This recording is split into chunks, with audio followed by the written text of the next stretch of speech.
पूर्ण करने के लिए भगवान खम्भ को फाड़ करके प्रकट हो गए। और उसी दिन से सृष्टि के भीतर में पाषाण विग्रहों की पूजा होनी शुरू हो गई। उससे पहले पाषाण के विग्रह नहीं बनते थे। इस दिन से जब भगवान खम्भ को फाड़ करके बाहर निकले और नरसिंह के रूप में, तो उस दिन से इस सृष्टि के भीतर में पाषाण विग्रहों की पूजन प्रारंभ हो गया। तो हमें भगवान का गहरा भरोसा, अर्थात चिपकना नहीं है। संसार का उपयोग करो, कोशिश करो ज्यादा से ज्यादा सुख देने की, सुख चाहना नहीं, चिपकना नहीं, संसार को अपना मानना नहीं।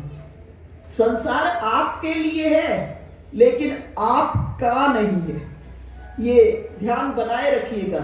संसार आपके लिए तो है लेकिन आपका नहीं है, ये प्रॉपर्टी आपकी नहीं है, ये ठाकुर जी की है। सबय भूमि गोपाल की और संपत्ति सब रघुपति के आही। ये सारी जो संपदा है ये भगवान की है, इसको अपना मानना ही सबसे बड़ा अपराध है। तो चिपकना नहीं है। एक सूफी फकीर हुए जिनका नाम फरीद, बाबा फरीद।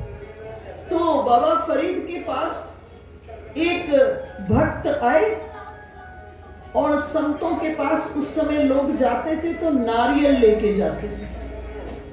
तो उस साधक ने जाकर सूफी फकीर फरीद से पूछा कि बाबा, हम एक बात सुनते हैं, मीरा को जब जहर दिया तो मीरा हंसते हंसते जहर को स्वीकार कर ली, और मंसूर को, ईसा को जब सूली पर चढ़ा दिया तो उस समय वो मुस्कुरा रहे थे।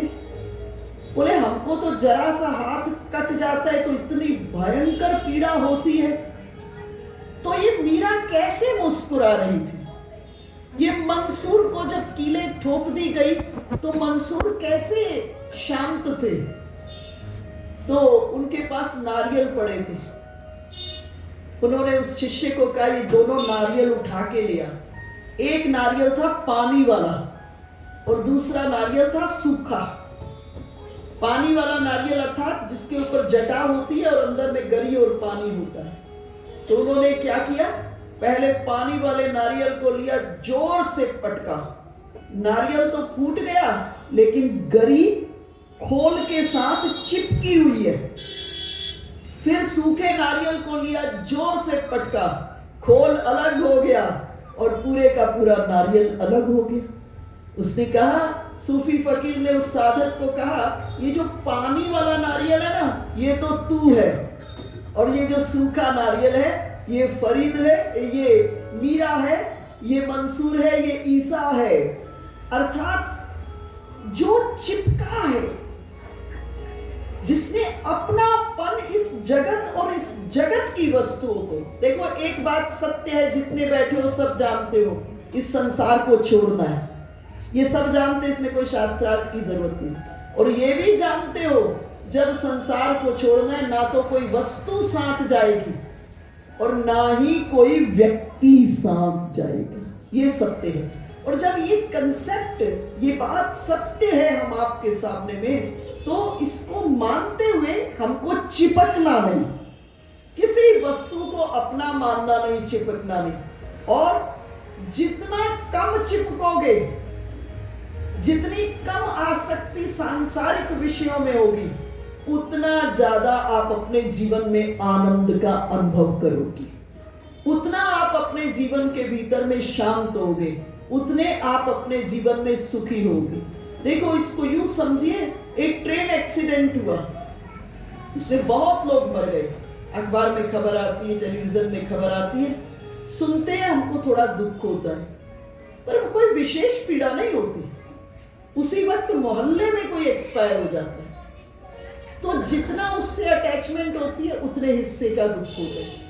लेकिन उसी वक्त घर में कोई मर जाता है, वही हम होते हैं, छाती पीट पीट कर रोने लगते हैं। देखो मृत्यु तो सब जगह हो रही है, घटना तो एक ही हो रही है, वहां तो बहुत लोग इकट्ठे मर रहे हैं, मोहल्ले में भी कोई मर ही रहा है। और जब घर में मरा तो हम वही होते हैं, छाती पीट पीट कर रोते हैं, हमसे भोजन छूट जाता है, अंदर कितने कितने दिन तक उस दुख से उभरने में समय लग जाता है।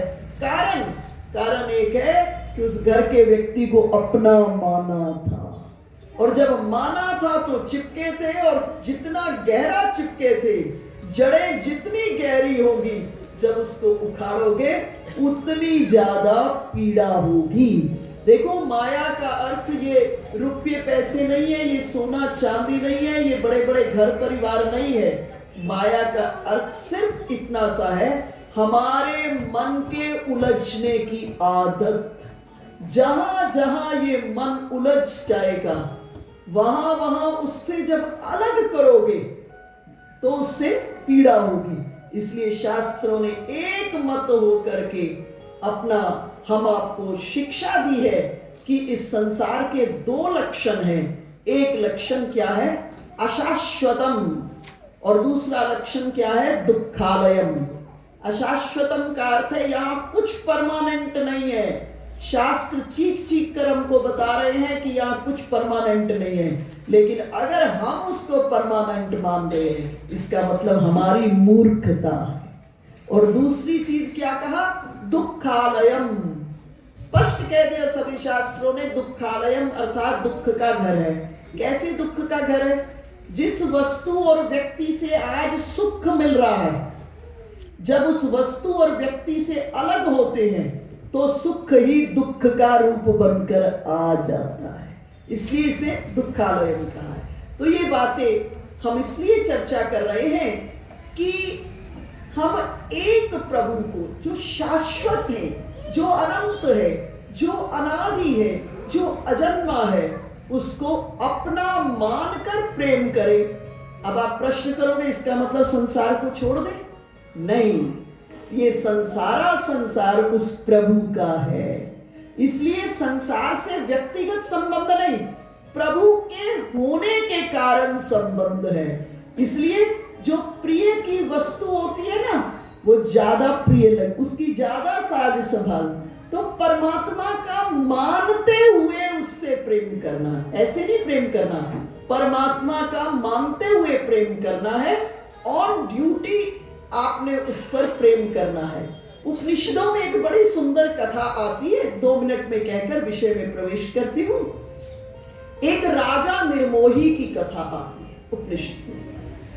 एक बार राजा निर्मोही ने स्वप्न देखा, और स्वप्न में क्या देखा? विश्वामित्र जी आए और उन्होंने अपना सारा राज्य स्वप्न में विश्वामित्र जी को दिया। स्वप्न में देखिए, सुबह जैसे ही जगे तो पहली बात आई कि रात्रि में मैंने तो विश्वामित्र जी को सारा का सारा राज्य दे दिया था, और इतने में विश्वामित्र जी भी आ जाते हैं और विश्वामित्र जी को कहते हैं, गुरुदेव मैंने स्वप्न में आपको सारा राज्य दे दिया था, आप इस राज्य को संभालिए और मैं वन में जा रहा हूं। विश्वामित्र जी ने कहा, तुमने मुझे ये राज्य दे दिया ना, तुम मेरे शिष्य हो? बोले हाँ। तो बोले ऐसा है, अब तक तुम इसके मालिक होकर के इस राज्य को चलाते थे, अब तुम इसके सेवक होकर के मैं मालिक हूं, तुम मेरे शिष्य हो, इस रूप में इस राज्य को चला रहे थे खूब आनंद से।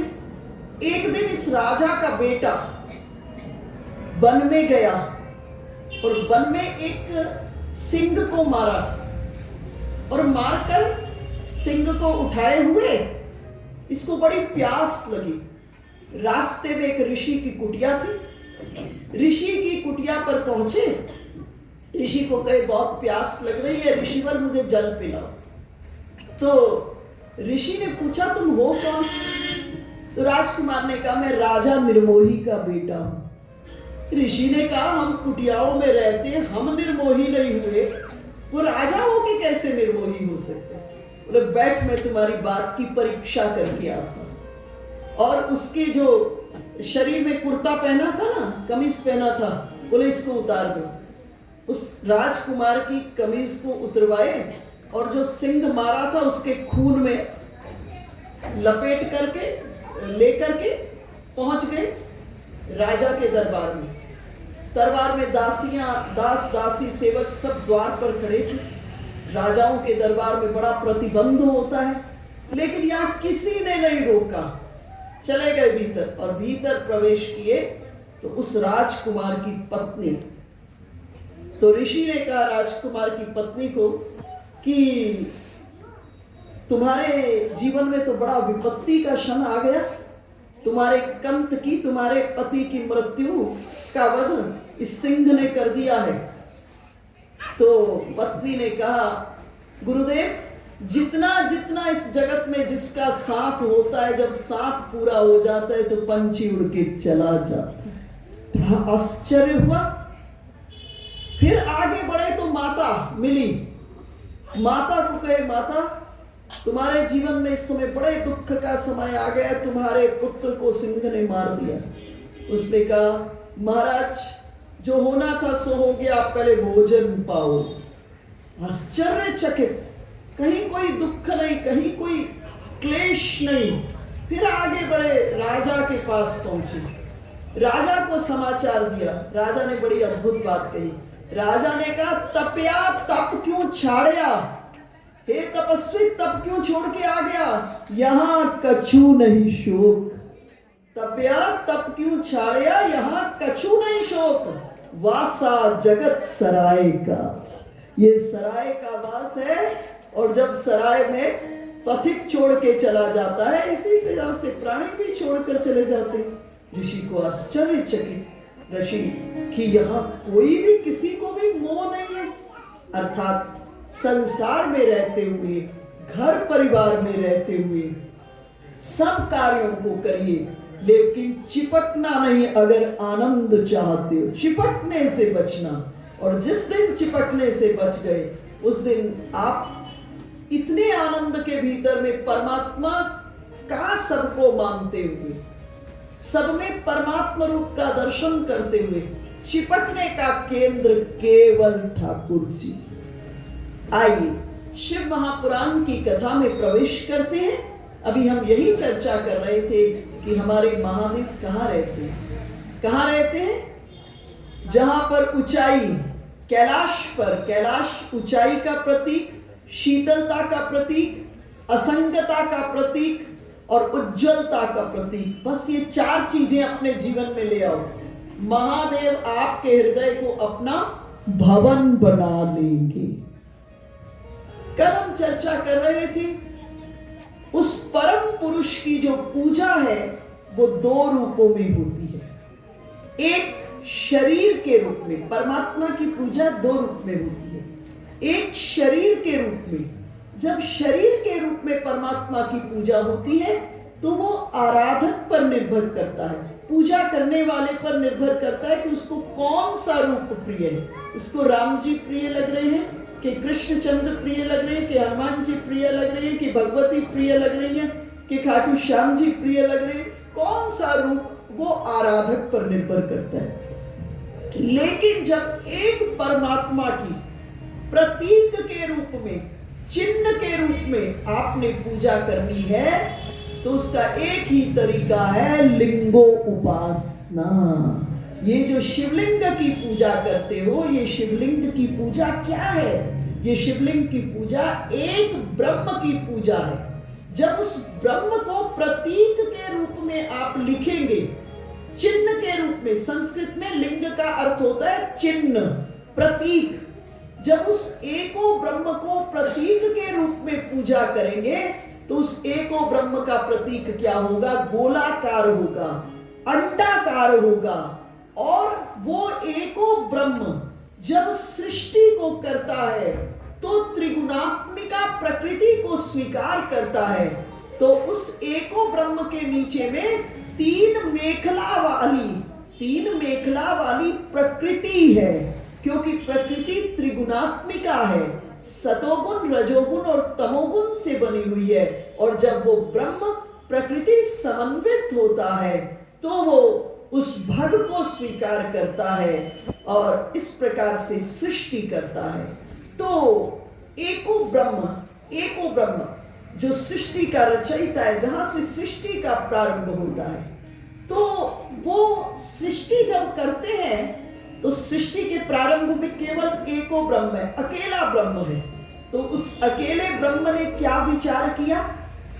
एको हम बहुश्याम प्रजायेति स इच्छता स अकामः। उस ब्रह्म ने विचार किया अब मुझे अनेक हो जाना चाहिए, क्योंकि एक अकेला व्यक्ति जो हो वो अपना आनंद नहीं ले सकता। अब एक व्यक्ति अपना आनंद नहीं ले सकता, तो उस ब्रह्म ने क्या किया, अपनी शक्ति को निकाला और उसको रूप दे दिया। अपनी जैसे उस ब्रह्म के भीतर में सब कुछ बनाने की सामर्थ्य है। इतना बड़ा ब्रह्मांड बना दिया, कहीं नदियां देख रहे हो, कहीं फल देख रहे हो, कहीं जल देख रहे हो, कहीं अग्नि को देख रहे हो, पंचभूतों को बना दिया।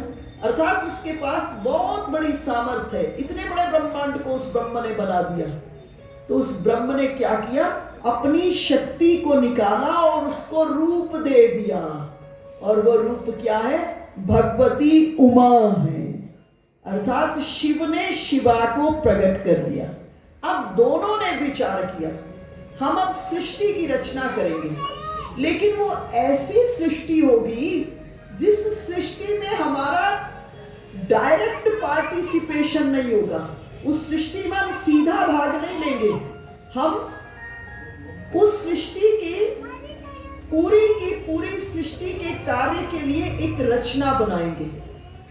और उस ब्रह्म ने अपने संकल्प से, अपने दाएं भाग से ब्रह्मा जी को प्रकट कर दिया और अपने संकल्प से अपने बाएं भाग से विष्णु को प्रकट कर दिया और अपने हृदय से रुद्र को प्रकट कर दिया। और प्रकट करके ब्रह्मा जी को कार्य दे दिया कि आपको सृष्टि करनी है। और विष्णु भगवान को कार्य दे दिया कि जो सृष्टि हुई है उसका पालन करना है। और रुद्र को कार्य दे दिया आपको संहार करना है। और स्वयं फिर अपने स्वरूप में प्रवेश कर गए एको ब्रह्म। एक दिन ब्रह्मा और विष्णु के बीच में विवाद उठा कि इस ब्रह्मांड के अंदर सबसे बड़ी सत्ता कौन है, सबसे बड़ा कौन है इस ब्रह्मांड। तो ब्रह्मा जी कहे नियमता सबसे बड़ा मैं हूं, क्योंकि सृष्टि करता हूं, क्योंकि सृष्टि होगी नहीं तो आगे चलेगी कैसे, तो सबसे बड़ा मैं हूं। विष्णु भगवान ने कहा होने से क्या होगा, अगर उसका आगे पालन ही नहीं होगा तो मैं सबसे बड़ा हूं। तो दोनों के बीच में क्या हो गया, वाद विवाद हो गया। और ये वाद विवाद इतना बढ़ा कि इसने कलह का रूप ले लिया। और उसी समय दोनों ने क्या देखा, एक बहुत विराट अग्निपुंज प्रकट हो गया। अग्निपुंज, जैसे उस अग्निपुंज को देखा तो ब्रह्मा विष्णु विचार किए, ये जो हमारी आपस में वाद विवाद था, जो कलह था, इस कलह की निवृत्ति के लिए ये अग्निपुंज पड़ा प्रकट हुआ है। दोनों आकर के ये ज्योतिर्लिंग प्रकट हो गया। अग्निपुंज का अर्थ है ज्योतिर्लिंग प्रकट हो गया। और ब्रह्मा और विष्णु दोनों आकर के उस ज्योतिर्लिंग को नतमस्तक हुए। और तभी क्या हुआ, उस ज्योतिर्लिंग के दाएं भाग से सृष्टि का प्रथम मंत्र ओम प्रतिध्वनित होने लगा। इस ज्योतिर्लिंग के दाएं भाग से, दक्षिण भाग से सृष्टि का प्रथम मंत्र ओंकार प्रकट हो गया। और देखते देखते ये ओंकार जो था, ओंकार स्वरूप महेश्वर में प्रकट हो गया। ओंकार स्वरूप महादेव के रूप में प्रकट हो गया। और इस जगह दोनों ब्रह्मा और विष्णु महेश्वर के सामने में नतमस्तक हुए, प्रणाम किया। और महादेव ने कहा कि आप दोनों, ओंकार स्वरूप महादेव ने कहा कि आप दोनों मेरी देह से प्रकट हुए हो। ब्रह्मा, आप मेरे संकल्प से मेरी देह के दाएं भाग से प्रकट हुए हो। विष्णु, आप मेरे संकल्प से मेरी देह के बाएं भाग से प्रकट हुए हैं। और एक तीसरी विभूति जो मेरे हृदय से प्रकट हुई है, रुद्र है। इस जगह दोनों ने नतमस्तक हुए और महादेव ने कहा, आज के दिन जो आपने मेरी स्तुति की है, मेरी पूजा की है, इस जगह ब्रह्मा विष्णु ने स्तुति की प्रणाम किया। तो एको ब्रह्म ने कहा, आज के दिन जो आपने मेरी स्तुति की है और स्तुति करके पूजन किया है, कालांतर में ये तिथि शिवरात्रि के नाम से जानी जाएगी। शिवरात्रि कौन सी तिथि है?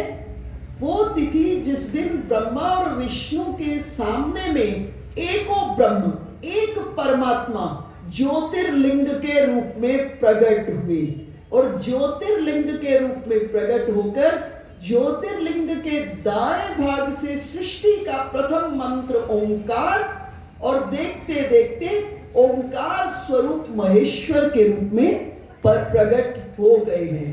तो वो तिथि जिस दिन ज्योतिर्लिंग का प्रादुर्भाव हुआ, ओंकार स्वरूप महेश्वर का प्रादुर्भाव हुआ ब्रह्मा और विष्णु के सामने में, वो तिथि शिवरात्रि के रूप में है।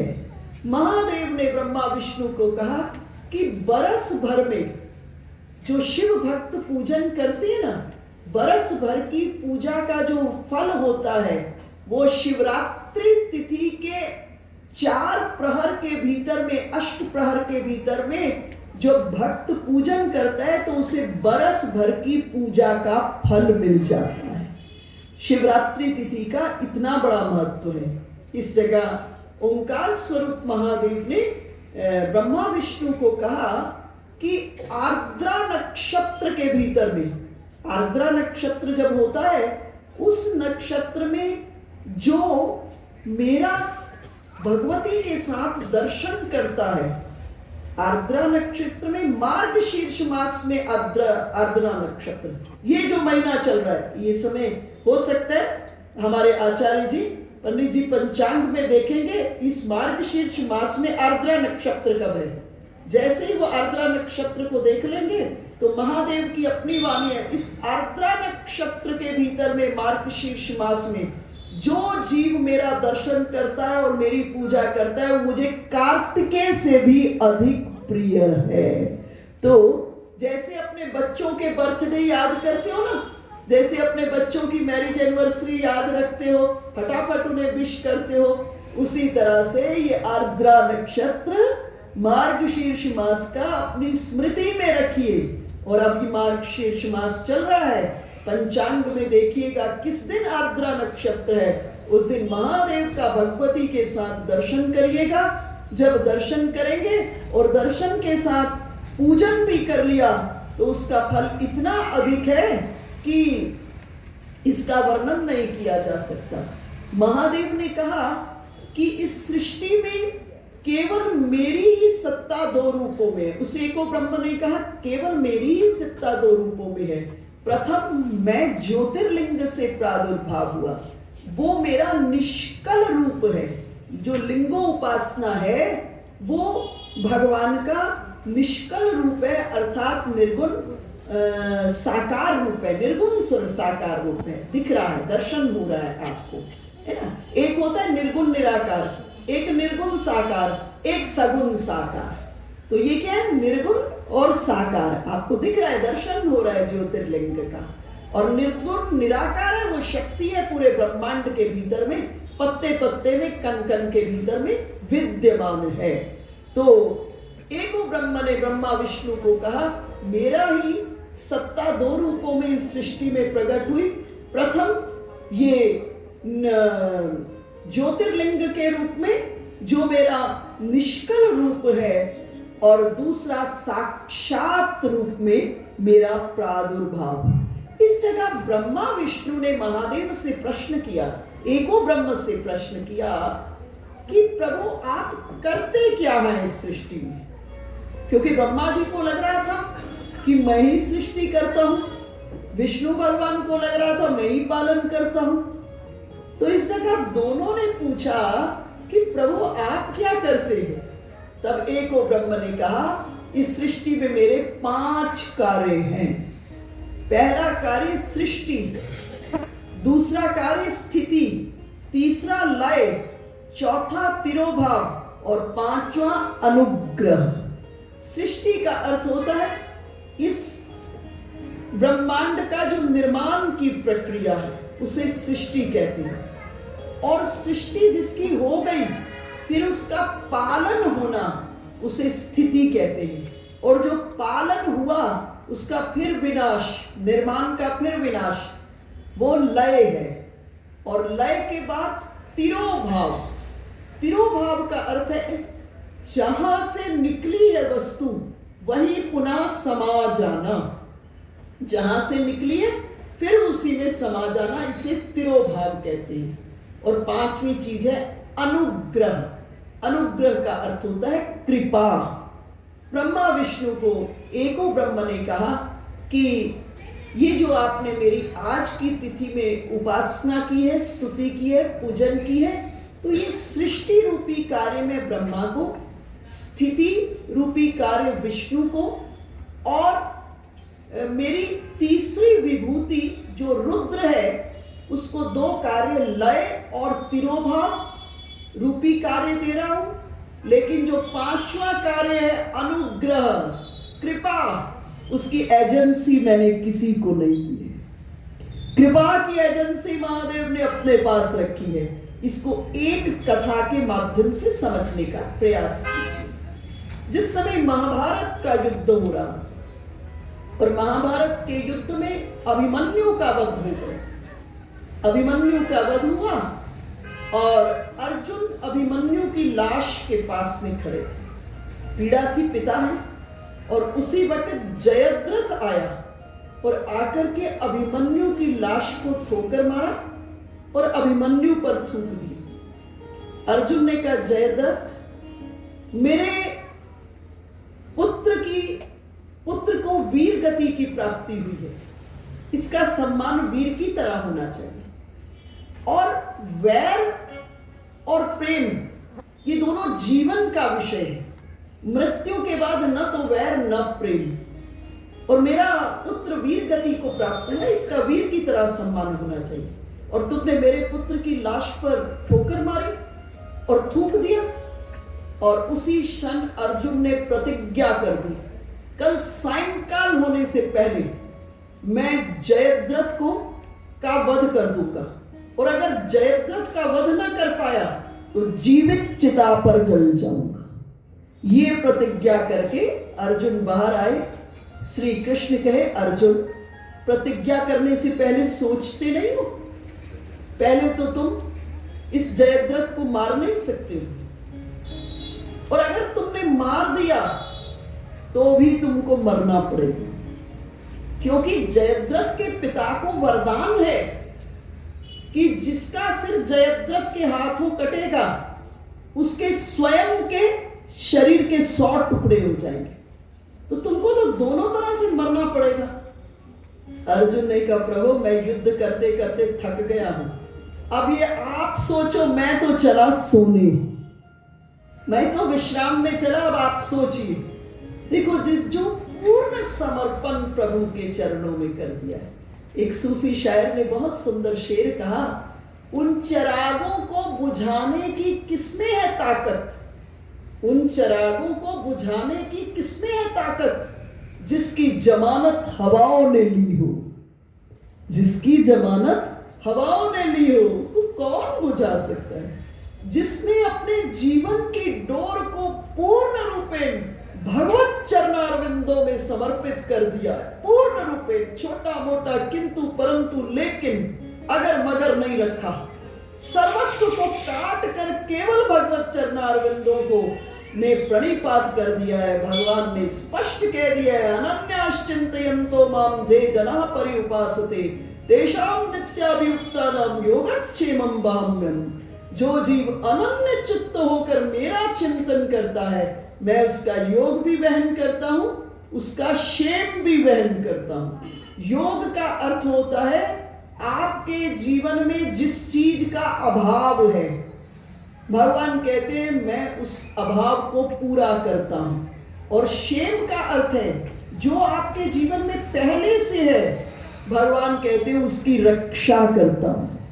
जो नहीं है उसकी पूर्ति करता हूं, जो है उसकी रक्षा करता हूं। बस गड़बड़ी क्या है, हम दुनिया के हर व्यक्ति पे भरोसा कर लेते हैं, लेकिन ठाकुर जी पर भरोसा नहीं होता। देखो, अपने छोटे बच्चे को टीचर के सुपुर्द करते हो ना, तो भरोसा होता है टीचर पर, हमारा बच्चे को अध्यापक सुंदर विद्या दे करके अच्छा डॉक्टर इंजीनियर जो जिसने बनना है वो बना देगा। हमको भरोसा होता है डॉक्टर के ऊपर, पूरे के पूरे शरीर को जब काटता पीटता है डॉक्टर, पट्ट से डॉक्टर को सुपुर्द कर देते। सब पर भरोसा होता है, लेकिन भगवान पर पूरा पूरा भरोसा नहीं होता। और जिसका भगवान पर पूरा पूरा भरोसा हो गया, वो जीवन के वास्तविक आनंद को प्राप्त करता है। कथा से आप परिचित होंगे, नरसिंह मेहता के बेटे का ब्याह।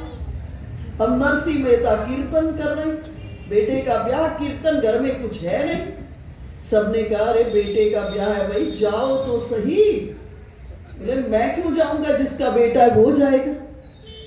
मैं क्यों जाऊंगा, वो तो कीर्तन में लगे हुए। मैं क्यों जाऊंगा, जिसका बेटा है वो अपने जाएगा। और इधर चिंता किसको है, कृष्णचंद्र को, भगवान विष्णु को चिंता है। कृष्णचंद्र लड़की वाले थोड़ा अच्छे थे, और जब देखा नरसिंह को कि कुछ है ही नहीं, तो लड़की वालों के मन में कुछ आ गई बात। तो इतने में कृष्णचंद्र बारात को लेकर पहुंचे, और इतनी बड़ी बारात को लेकर कृष्णचंद्र पहुंच गए, इतनी बड़ी बारात। अब लड़की वाला सोचे इस बारात वाले को रखूंगा कहाँ मैं, खिलाऊंगा कहाँ से। पहले लड़की वाले का रुआब हो रहा था कि लड़के वाले हमारे सामने में कम है, लेकिन वो तो ठाकुर जी के समर्पित थे। जब बारात लेकर पहुंचे इतनी बड़ी, तो लड़की वाला व्याकुल हो गया। और जब लड़की वाला व्याकुल हुआ, अकारण करुणा वरुणालय कृष्णचंद्र ने बलराम जी को बोला ऐसा करो कि हम ही दो भागों में बट जाते हैं, मैं लड़के के पक्ष से हो जाता हूं, तुम लड़की के पक्ष से हो जाओ। और नरसिंह के पुत्र का विवाह बड़े बड़े सम्राटों के बेटों का विवाह होता है, उससे भी सुंदर विवाह हुआ, जिस विवाह में आगे की अग्रिम की भूमिका कौन निभा रहे हैं, स्वयं नारायण निभा रहे हैं। बस एक हमसे गड़बड़ी हो जाती, इस गड़बड़ी को जिस दिन ठीक कर लेंगे जीवन में, आप पूजा ना करें चलेगा, भगवान को बिल्कुल आपसे पूजा की अपेक्षा नहीं, लेकिन भरोसा केवल भगवान का करिएगा। संसार का भरोसा करेंगे तो धोखे में रह जाएंगे, ये पक्की बात है, हृदय में बिठा लीजिए। ये संसार में भरोसा तब तक आपका पोषित होता रहेगा जब तक संसार के काम के आप हो। जिस दिन आप संसार के काम के नहीं बचे, ये भरोसा आपके ही पांव के नीचे कुचल कर खत्म, अपनी अंतिम सांस ले लेगा। इसलिए भरोसा केवल ठाकुर जी का करना, संसार के सब कार्य करना, बड़े प्रेम से करना, ज्यादा प्रेम से करना। आज से जितना प्रेम करते हो ना, अभी तो क्या है, ये जो दो आंखें है ना, ये दो आंखें नहीं है, ये जो दो आंखें नहीं है, ये बड़ी 5 और 10 हो जाती हैं। कैसे? जो आपसे प्रेम करता है उसको आंखें दो अलग तरह से देखती है, जो आपसे प्रेम नहीं करता उसे दूसरी तरह से देखती। तो ये दो ही आंखें नहीं है, लेकिन जब जगत को प्रभु का मानोगे तो ये दो आंखें दो ही रहेंगी, और दो नहीं, ये प्रभुमय हो जाएगी। और आपको जब तुलसीदास जी से पूछा बताओ तुम्हारे राम कहाँ है, तुलसीदास जी ये नहीं कहे कि मेरे राम अवध में है, तुलसीदास जी ये नहीं कहे कि मेरे राम दशरथ नंदन है, क्या कहे, सिया राम मैं सब जग जाने, है ना, सिया राम मैं सब जग जाने, करहूं प्रणाम जोर जुग पानी। तो इसलिए जीवन के भीतर में इस भाव को सुस्थिर करिए। तो सृष्टि के बाद पालन, और पालन के बाद लय, लय के साथ तिरोभाव और अनुग्रह। महादेव ने कहा अनुग्रह की एजेंसी मैंने किसी को नहीं। तो अर्जुन को कहे अर्जुन तुम प्रतिज्ञा करते वक्त सोचते नहीं? अर्जुन ने कहा प्रभु युद्ध करते करते थक गया हूं, अब आप सोचिए। चले गए सोने के लिए। अगली प्रातः श्री कृष्णचंद्र अर्जुन को साथ लेकर के युद्ध के मैदान की ओर से जा रहे थे। सामने से युधिष्ठिर आ रहे थे, आंखों से आंसू भरे हुए थे। कृष्णचंद्र को कहे वासुदेव मेरे भाई को जैसे ले जा रहे हो ना, सायंकाल में वैसे ही लौटा लाना। कृष्णचंद्र कहे, सुनो युधिष्ठिर, तुम्हारा अर्जुन के साथ एक संबंध है, मेरे 4 संबंध है अर्जुन के साथ। अर्जुन मेरा शिष्य है और इस समय अर्जुन मेरा स्वामी है, अर्जुन मेरा सखा है और अर्जुन मेरा बहनोई है। मेरे 4 संबंध है। जाओ धर्मराज आप, और इधर युद्ध। और युद्ध कैसा कि कौरवों ने जयद्रथ को 8 अक्षौहिणी सेना के पीछे छुपा दिया। लाख कोशिश करता, अर्जुन मार ही नहीं सकता। और भगवान जब मध्याह्न काल हुआ, उस समय का नियम था, जो युद्ध होता था ना, वो सूर्यास्त के बाद नहीं होता था। और आज मध्याह्न काल में जब सूर्य की प्रखर रश्मियां थी आकाश में, कृष्णचंद्र अपने सुदर्शन चक्र को सूर्य के ऊपर रखते। जैसे ही सुदर्शन चक्र को रखे, सूर्य अस्त का वातावरण प्रकट हो गया और युद्ध विराम की घोषणा हो गई।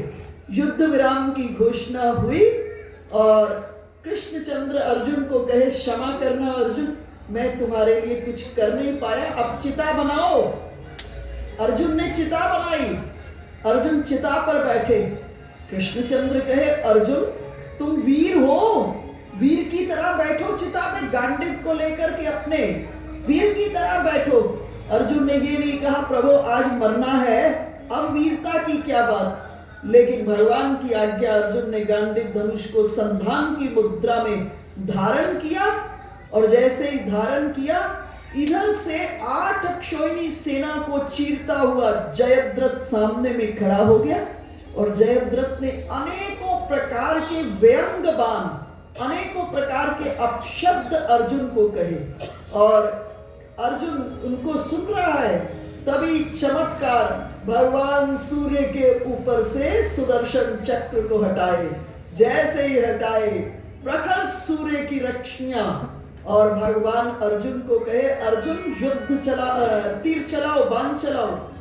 अर्जुन ने बाण चलाया। हाँ, इस जगह एक विशेष बात जो मुझे कहनी थी, आज रात्रि जब अर्जुन सोने चला गया, अर्जुन जब सोने चला गया, कृष्णचंद्र अर्जुन को उड़ाए और कैलाश पर ले गए। और सोए हुए अर्जुन को उड़ाकर कैलाश पर ले गए और पूरी रात अर्जुन से शिव पूजन कराया कैलाश, महादेव को प्रसन्न कराया। और जब महादेव प्रसन्न हुए, कहे अर्जुन मांगो कुछ। अर्जुन ने कहा, मुझे पाशुपात अस्त्र दे दो। और महादेव मुस्कुराते हुए के, कृष्ण के सखा को कुछ दुर्लभ नहीं है, और इस जगह पाशुपत अस्त्र प्रदान किए। और अब जब चिता पर बैठे और भगवान कहे तीर चलाओ, तो बाण चलाओ। बाण चलाए तो बाण जयद्रथ की गर्दन को लेकर चला और भगवान आदेश दिए पवन देव को कि इसको व्यवस्थित करते हुए उस जगह ले जाओ जहां पर जयद्रथ के पिता सूर्य को जलांजलि दे रहे हैं। ठीक पवन देव व्यवस्थित करते हुए जयद्रथ के पिता की अंजलि में उसकी गर्दन को गिराई, और जैसे ही गिराए एकदम गिरी, हाथ खुला और उसके हाथ से जैसे ही भूमि पर गिरी, जयद्रथ के पिता के 100 टुकड़े हो गए। कहने का विषय ये है कि महादेव ने ये जो अनुग्रह की एजेंसी है, कृपा की एजेंसी है, आप इस बात को और तरह से समझने की कोशिश करें। जिस समय राघवेंद्र सरकार ने रावण का वध करना है, लंका में युद्ध करना है, तो सबसे पहले महादेव की स्थापना की। महादेव की स्थापना करके महादेव से कृपा प्राप्त की, और जब महादेव से कृपा प्राप्त हुई तब रावण का वध कर पाए। और इधर कृष्ण लीला के भीतर में भी जब कंस का वध करना था, फिर रास लीला के प्रसंग में महादेव आए और महादेव की कृपा प्राप्त किए। महादेव को ब्रज के भीतर में वंशीवट के पास गोपेश्वर महादेव के रूप में प्रतिष्ठित किए, और महादेव की कृपा को प्राप्त करके कृष्णचंद्र फिर कंस का वध किए। अर्थात कृपा की एजेंसी महादेव ने अपने पास रखी हुई है।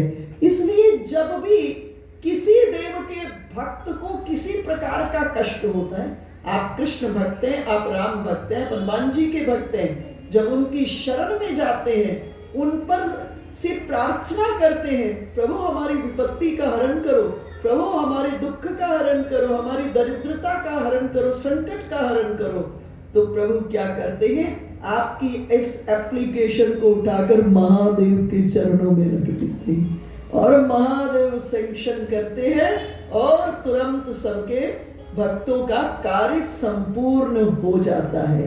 आगे मैं इस विषय की आपके सामने में स्पष्ट करूंगी कि इन तीनों में कोई अंतर नहीं है, कोई भेद नहीं है, इसकी आगे चर्चा करूंगी।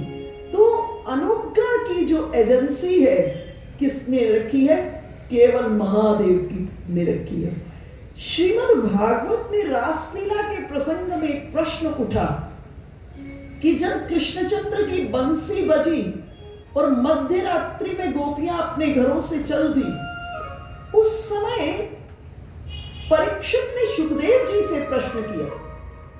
परीक्षित ने पूछा सुखदेव जी से कि गोपियां तो श्री कृष्ण से जार भाव से प्रेम करती थी, फिर भगवान की बंसी गोपियों को चारों पुरुषार्थ धर्म अर्थ काम मोक्ष से छुड़ाकर पंचम पुरुषार्थ प्रेम में कैसे अवस्थित कर दी?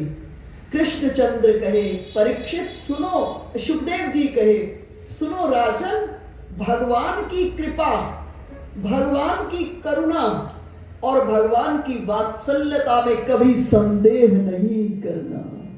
भगवान की कृपा, भगवान की करुणा और भगवान की वात्सल्यता में कभी संदेह नहीं करना। जब आप भगवान के बन जाते हो, है ना, भगवान की वात्सल्यता कब हुई?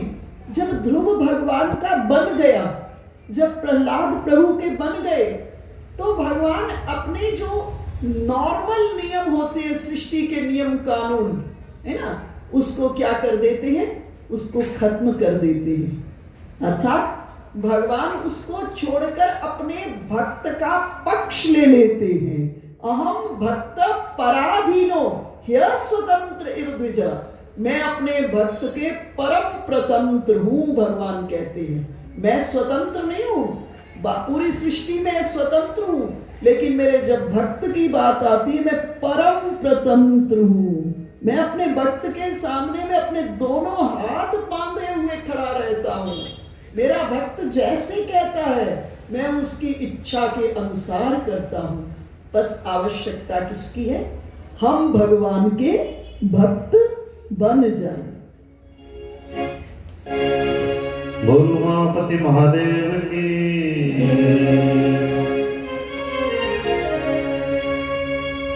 जय शिव शंकर जय गंगा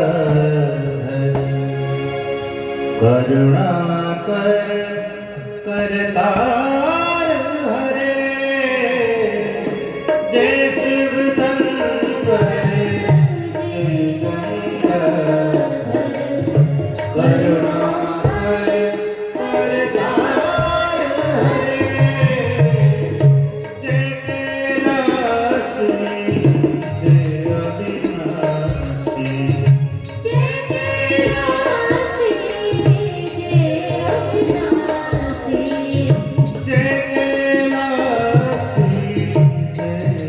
अविनाशी।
जय शशि शेखर जय डमरुधर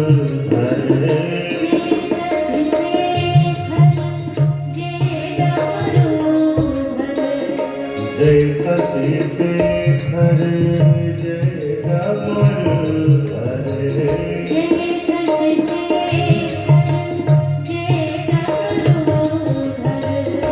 जय जय प्रेमाधार हरे जय जय प्रेमाधार हरे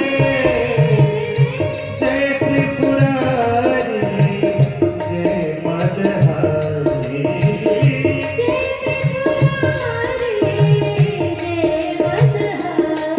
ओ जय त्रिपुरारी जय मदहारी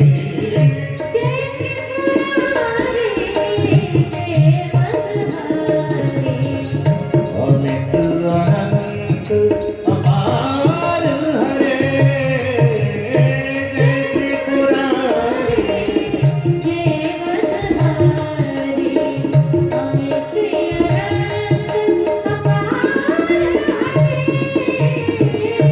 जय शिव शंकर जय शिव शंकर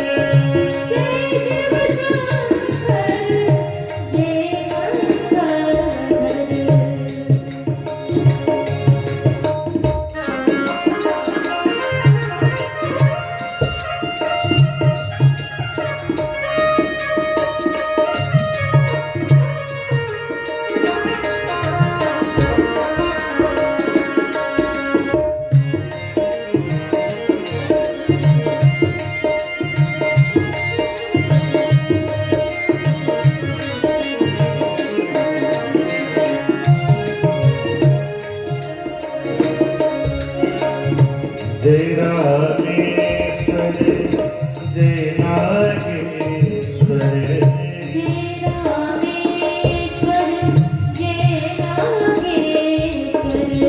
जय रामेश्वर जय नागेश्वर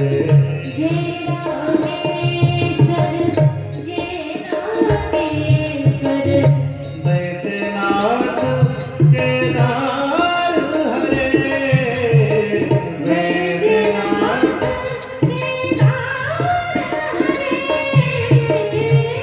काशीपति विश्वनाथ हरे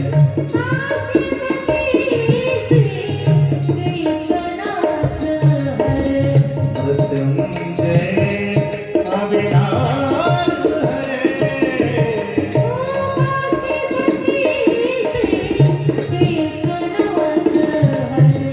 मृत्युंजय अविनाश हरे जय शिव शंकर जय करुणाकर जय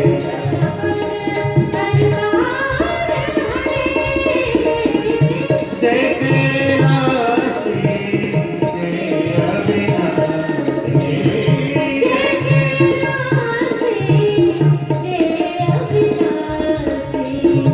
सुखरासी सुखसार हरे जय कैलासी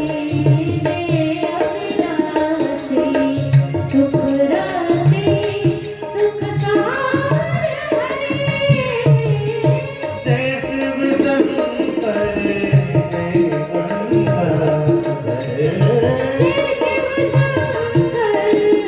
जय गंगाधर करुणाकर करतार हरे करुणाकर करतार हरे ओम नमः शिवाय ओम नमः शिवाय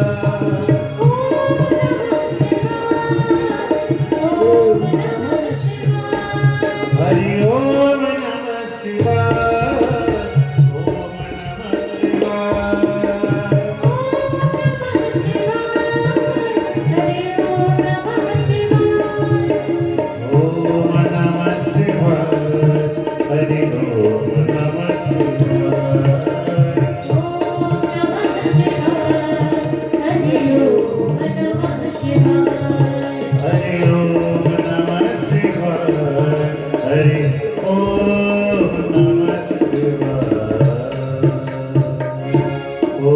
नमः पार्वती पते हर हर महादेव हर हर महादेव हर हर महादेव शंभो।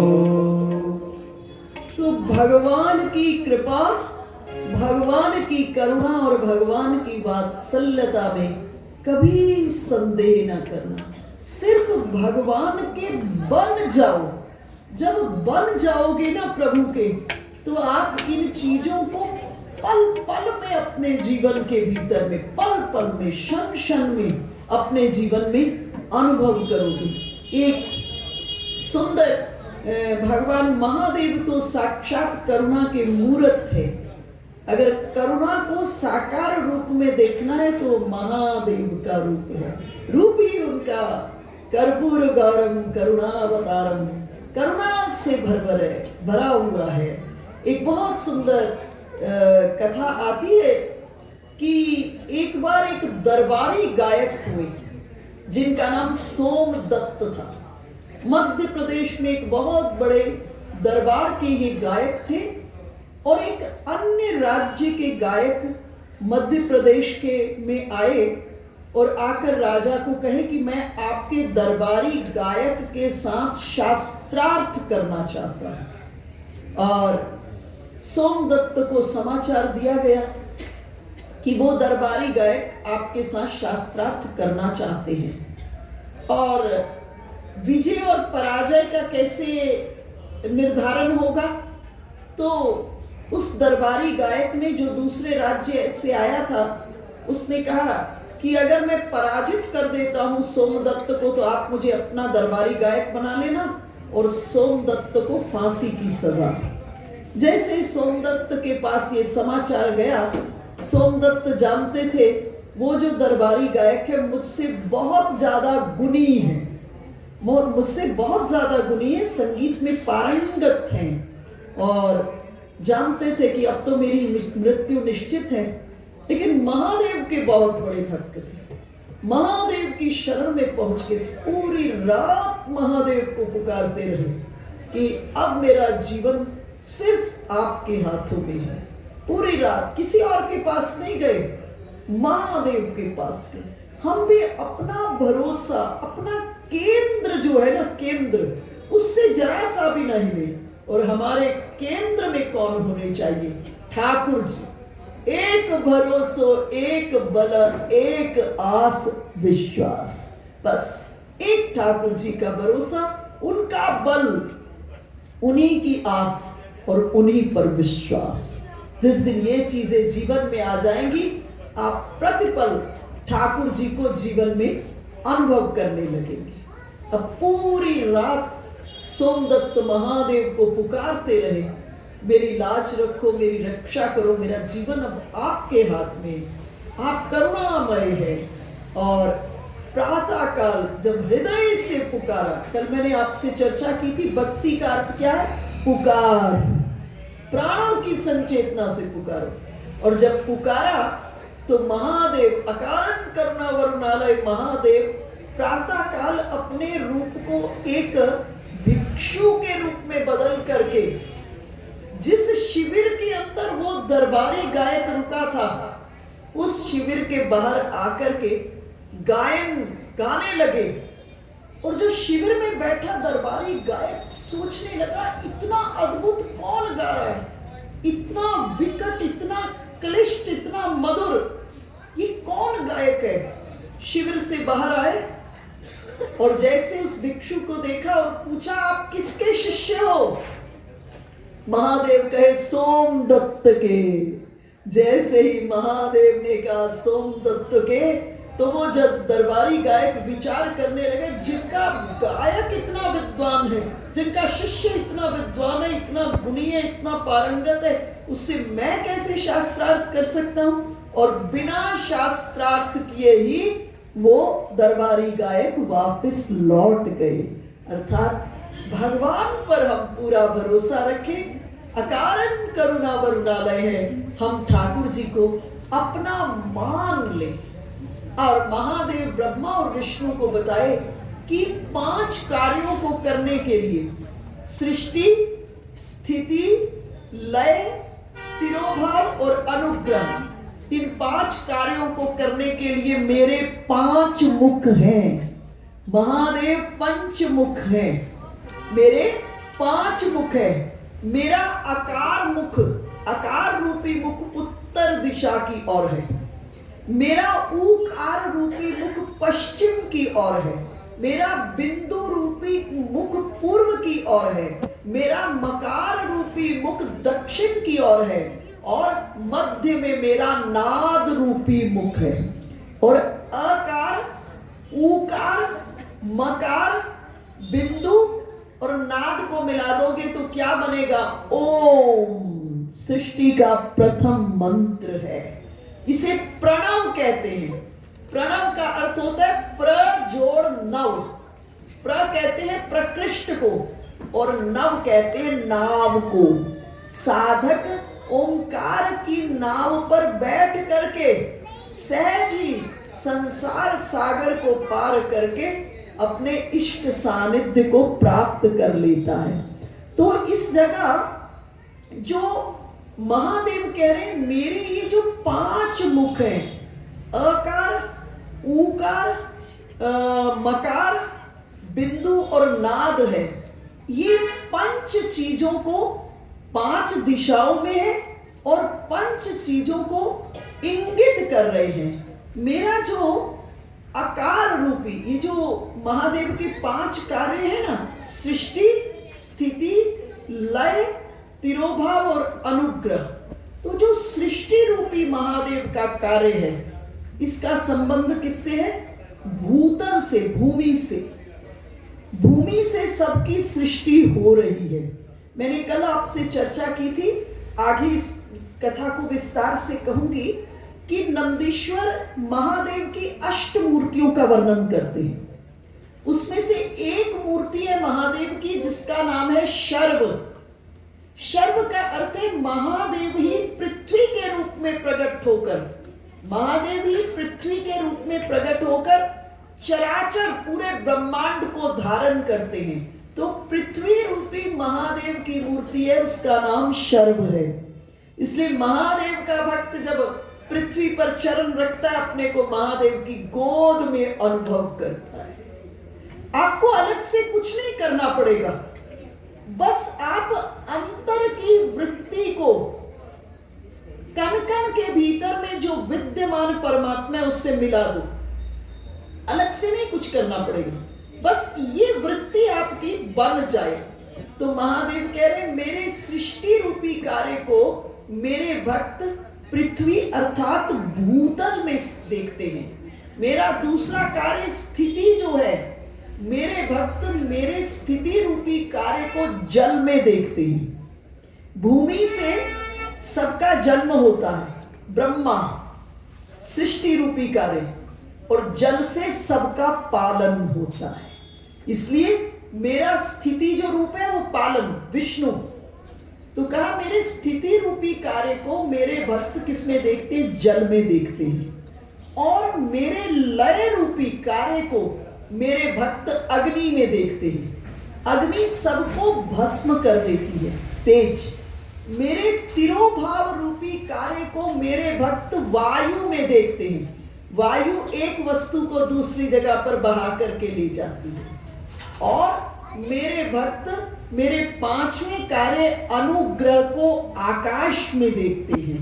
आकाश सबको, जो शिव रूप है मेरे, उसको कहाँ देखते हैं? आकाश में देखते हैं। पृथ्वी रूप जो है उसमें मेरे ब्रह्मा के स्वरूप का दर्शन करते हैं, शिव के शर्व रूप का दर्शन करते हैं। और जल के भीतर में मेरे स्थिति रूपी कार्य को और मेरे ही जो प्रकट किए हुए भगवान विष्णु का दर्शन करते हैं। अग्नि के भीतर में मेरे कार्य लय को देखते हैं और मेरे रुद्र रूप का दर्शन करते हैं। वायु के भीतर में मेरे कार्य तिरोभाव को देखते हैं और मेरे महेश्वर रूप का, रुद्र रूप का दर्शन करते हैं। और आकाश के भीतर में मेरे कार्य अनुग्रह को देखते हैं और मेरे शिव रूप का दर्शन करते हैं। और इन 5 कार्यों को करने के लिए मेरे पंचमुख है और महादेव ही पंचमुखी है। ओम सृष्टि का प्रथम मंत्र है और ओम से जिसे प्रणव कहते हैं, प्रणव के 2 भेद हैं, स्थूल प्रणव और सूक्ष्म प्रणव। स्थूल प्रणव अर्थात ओम, स्थूल प्रणव अर्थात नमः शिवाय, और जो सूक्ष्म प्रणव है उसे ओम कहते हैं। तो जो जीवन मुक्त लोग हैं उनके लिए शास्त्र ने आदेश किया 36 करोड़ ओंकार को जपे। मुझे लगता है अगर बाल्यकाल से ये समझ हो जाए, एक ओंकार, ऐसे ऐसे साधक आज इस पृथ्वी पर आज भी हैं जो प्रतिदिन 5 लाख 6 लाख ओंकार को जपते हैं। ऐसे ऐसे साधक आज भी हैं जो 3 लाख नाम जपते हैं। ऐसे साधक हैं जो 21,600 नाम तो जपते ही जपते हैं, रोज का नियम बनाया हुआ है। तो उस प्रकार से 36 करोड़ ओंकार अगर बचपन में समझ आ जाए तो ये कोई कठिन काम नहीं है। फिर उसके बाद कहा स्थूल प्रणव। स्थूल प्रणव कहते हैं नमः शिवाय को, और इसको कहा है साधकों को 5 करोड़ स्थूल प्रणव अपने जीवन काल में अगर साधक जपता है तो वो शिव स्वरूप ही अंतिम समय में हो जाता है। 5 करोड़। इस जगह एक और बताए कि प्रत्येक दिन 1000 शिव नाम अर्थात नमः शिवाय का जाप करें। प्रत्येक दिन 1000 नाम नमः शिवाय का जप करते हुए और 1000 दिन तक करना है, और प्रत्येक दिन उसके साथ एक भोजन, ब्राह्मण को भोजन कराना है प्रतिदिन। बोले आप इस कार्य को करके किसी अभिष्ट कार्य की सिद्धि कर सकते हैं, किसी की सिद्धि कर सकते हैं। तो शास्त्र ने कहा कि स्थूल प्रणव नमः शिवाय, सूक्ष्म प्रणव ओम। आप ओम को जपे। ओंकार के अंदर सर्वस्व भरा हुआ है, ओम को जपे। और इनको ओंकार प्रथम मंत्र, उससे पंचाक्षर मंत्र नमः शिवाय। नमः शिवाय से मातृका वर्ण प्रकट हुआ, मातृका वर्ण से गायत्री प्रकट हुई, गायत्री से त्रिपदा गायत्री प्रकट हुई, और त्रिपदा गायत्री से वेद माता गायत्री प्रकट हुई, जिससे असंख्य मंत्र हैं, जिनसे असंख्य कर्म, ज्ञान और उपासना की प्राप्ति की जा सकती है। और इस जगह जप करें, नाम करें। सबसे पहले नाम जप करें, और नाम जप कैसे करें? खाली वाणी के तल पर नाम न जपिएगा। कैसे जपे? रूप का चिंतन करते हुए नाम जपिए। नाम के अंदर नामी समाया हुआ है, नाम के अंदर नामी समाया है, लिंग के अंदर लिंगी समाया हुआ है। ठीक है, तो नाम को कैसे जपना है? रूप का चिंतन करते हुए। जब रूप का चिंतन करोगे तो उससे भाव जन्म ले लेगा, और भाव डोरी है जिसके अंदर बंधे हुए ठाकुर जी तुम्हारे सामने में प्रकट हो जाएंगे। देखो, इस बात को रोज आप अपने जीवन में अनुभव करते हो। जब आपके सामने में कोई आपका बेटे का नाम लेता है ना, जब बेटे का नाम लेता है और उस समय बेटा आपसे मीलों दूर है, और कोई बेटे का नाम सामने लेता है ना, उसी समय मन की स्क्रीन पर बेटे का रूप प्रकट हो जाता है। होता है कि नहीं? सबने अनुभव किया हो, आपका पुत्र बाहर गया है, पति बाहर गए, पत्नी बाहर गई है, तो कोई आपके सामने में पुत्र का नाम ले, पति का नाम ले, पत्नी का नाम ले, उसी समय मन की स्क्रीन पर बेटे का रूप प्रकट हो जाता है। जो यहां हो रहा है वही ठाकुर जी के साथ होना चाहिए। जैसे ही महादेव कहा, मन की स्क्रीन पर माथे पर चंद्रमा, जटाओं से गंगा प्रवाहित, कटी पर बागांबर, कांधे पर गजांबर, और शरीर में सुंदर सर्पों के आभूषण धारण किए हुए नीलकंठ कर्पूर गौरम महादेव का रूप प्रकट होना चाहिए। तो नाम जब भी जपे तो रूप का ध्यान करते हुए नाम जपे। जब नाम से रूप जन्म लेना चाहिए, और जब रूप जन्म ले ले तो फिर अब अगला नाम जपने में जल्दी मत कीजिएगा। जब रूप प्रकट हो जाए कुछ देर तक उस रूप का खूब दर्शन करो। भाई आप बाजार जा रहे हो और कोई प्रेमी प्रिय व्यक्ति मिल जाए तो आप उसे छोड़ के आगे थोड़ा निकल जाते हो, रुक जाते हो ना, 2 मिनट 5 मिनट बात करते हो। इसी तरह जब नाम जपो और नाम से रूप प्रकट हो जाए तो जल्दी जल्दी जपने के चक्कर में नहीं पड़ना, कुछ देर उस रूप को निहारना। जब निहारोगे तो उससे भाव जन्म लेगा और भाव की डोरी में बंधकर त्रिभुवन के ठाकुर तुम्हारे सामने में प्रकट हो जाएंगे। इसलिए नाम जपिए, ध्यान करिए, नाम जपिए और महादेव का अभिषेक कीजिए। अभिषेक कीजिए, नैवेद्य भोग लगाइए महादेव को, नैवेद्य भोजन। और उसके बाद क्या करिए, शिव भक्तों का पूजन करिए। अगर आप ऐसा करते हैं तो महादेव बहुत जल्दी प्रसन्न हो जाते हैं। इस जगह ब्रह्मा और विष्णु के सामने में महादेव ने क्या किया, अपने भ्रू मध्य में से एक शक्ति को प्रकट किया। और वो शक्ति कौन थी? वो शक्ति भगवती उमा, प्रकृति देवी भगवती उमा उनके सामने में प्रकट हुई। अब भगवती उमा ने अपने भ्रू मध्य से एक शक्ति निकाली और वाग देवी के रूप में ब्रह्मा जी को दे दी, क्योंकि सृष्टि करनी है। फिर भगवती ने अपने भ्रू मध्य से एक और शक्ति को प्रकट किया, लक्ष्मी के रूप में विष्णु भगवान को दे दी, क्योंकि आगे पालन है, पालन के लिए लक्ष्मी की आवश्यकता है। और उसके बाद फिर अपने भ्रू मध्य से एक शक्ति निकाली, काली के रूप में रुद्र को दे दी, विनाश और संहार के लिए।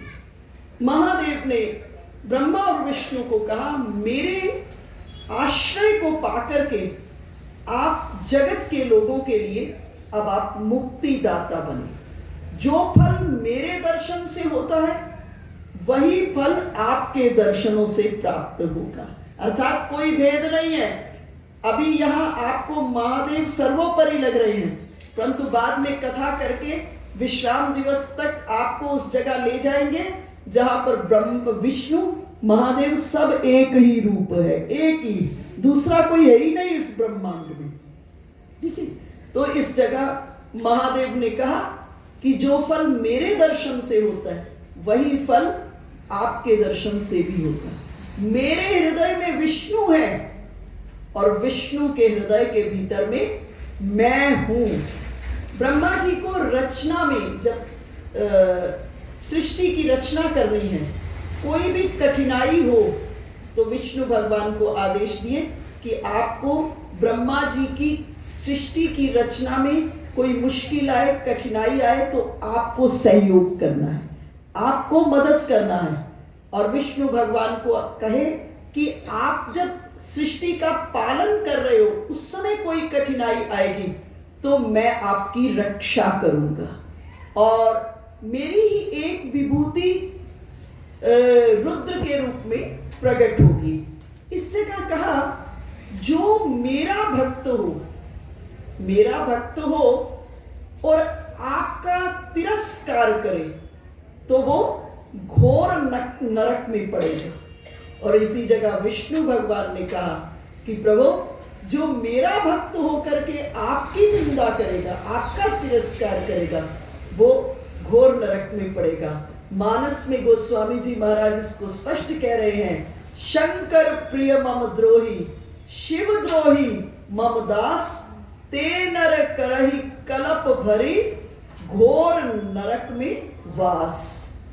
एक दिन विष्णु भगवान महादेव को प्रसन्न करने के लिए महादेव की सहस्त्र नाम से अर्चना करने लगे। सहस्त्र 100,000 कमल पुष्पों से महादेव के 1000 नाम को लेकर के अर्चना कर रहे हैं। ठीक है, शिव सहस्त्र नाम किसने गाया है? विष्णु भगवान ने। शिव सहस्त्र नाम के रचयिता कौन है? विष्णु भगवान है। तो एक दिन विष्णु भगवान महादेव को प्रसन्न करने के लिए 1000 कमल को लेकर के भगवान की अर्चना कर रहे हैं और महादेव विष्णु भगवान की परीक्षा के लिए अपनी माया से एक कमल को चुरा लिए। तो 999 नाम से तो अर्चना हो गई, अब एक नाम बाकी है और कमल ही नहीं है। जब कमल पुष्प नहीं है तो विष्णु भगवान क्या करने लगे, अपने नेत्र को निकाल करके महादेव को प्रसन्न करने के लिए उनको समर्पित कमल की जगह करने किए। और जैसे ही करने लगे, महादेव कर्पूर गौरम करुणावतारम प्रकट होकर के उनके इस नेत्र पे, जो हाथ से नेत्र निकालने लगे थे, वही दबाए। और आज से कहा, आपके जो नेत्र है ना, वो कमल के समकक्ष हो जाए। और आज ही विष्णु भगवान का एक नया नाम पड़ा, पुंडरीकाक्ष। पुंडरीक किसको कहते? कमल को, कि आपके नेत्र कमल समान हो जाए। विष्णु भगवान को इसी अवसर पर महादेव ने सुदर्शन चक्र को प्रदान किया। तो विष्णु भगवान के पास जो सुदर्शन चक्र है, किसका दिया हुआ है? महादेव ने विष्णु भगवान को सुदर्शन चक्र दिया है। अभी मैं कही थी कि अनुग्रह की जो एजेंसी है वो महादेव ने अपने पास रखी। एक दिन जामवंती ने कृष्णचंद्र को कहा कि मैं आपके बल वीर गुण के अनुरूप पुत्र चाहती हूं। भगवान की अष्ट महारानियों में से एक महारानी जामवंती जी हैं। तो जामवंती जी ने कहा, मैं आपके बल वीर गुण के अनुरूप बेटा चाहती हूं। तो कृष्णचंद्र के उस बेटा को देने में मैं सक्षम नहीं, वो तो तभी संभव होगा जब महादेव कृपा करेंगे। और महादेव जामवंती जी के साथ कैलाश पर आए। महामुनि श्री कृष्ण जामवंती जी के साथ कैलाश पर आए। महामुनि उपमन्यु से शिव नाम की दीक्षा ली, उनकी सेवा किए, खूब पूजा किए कैलाश पर, और तब पुत्र को प्राप्त किए। अर्थात अनुग्रह की एजेंसी महादेव ने अपने पास रखी है। उस परम तत्व को प्राप्त करने के लिए, उस परम तत्व को प्राप्त करने के लिए 3 साधनों का वर्णन शिव महापुराण में आया है। पहला श्रवण, दूसरा कीर्तन और तीसरा मनन। श्रवण, कल मैं आपसे चर्चा की थी, जब इस जगत में आते हैं तो परमात्मा से हमारी पहली मुलाकात किस रूप में होती है? परमात्मा से पहली मुलाकात शब्द रूप में होती है। कोई हमको बताता है ये महादेव है, कोई हमको बताता है ये कृष्ण है, कोई हमको बताता है ये राम है, ये हनुमान जी है ना? तो पहली मुलाकात परमात्मा से जगत में आकर किस रूप में होती है? शब्द रूप में होती है। और भगवान शब्द रूप में ही हमारे भीतर में जाते हैं और जाकर अपने प्रति की वासना को डालते हैं। और जब अपने प्रति की वासना को डालते हैं तो संसार के प्रति की वासना कट जाती है। श्रवण के माध्यम से भगवान की कीर्ति को हम श्रवण करते हैं, भगवान के गुणों को श्रवण करते हैं, भगवान की लीलाओं को श्रवण करते हैं। जब लीलाओं को श्रवण करते हैं, गुणों को श्रवण करते हैं, कीर्ति को श्रवण करते हैं, हमारे मन प्राण ठाकुर जी से बंध जाते हैं। उससे पहले तो नहीं, जब हम भगवान की लीलाओं को, भगवान के गुणों को श्रवण करते हैं। देखो संसार में ना जितने हम आप बैठे, जितने बैठे, 2 जगह बड़ी आसानी से फंस जाते हैं। कौन सी 2 जगह? या तो किसी का रूप बहुत प्यारा लग जाए और या किसी का स्वभाव बहुत जगह प्यारा लग जाए। 2 जगह हम सब बड़ी आसानी से फंस जाते हैं। बाकी जगह उलझना, अब हमारी बाकी जगह कार्य करना हमारी मजबूरी है, क्योंकि संबंध हो गया, अब निभाना पड़ेगा, ये मजबूरी होती है।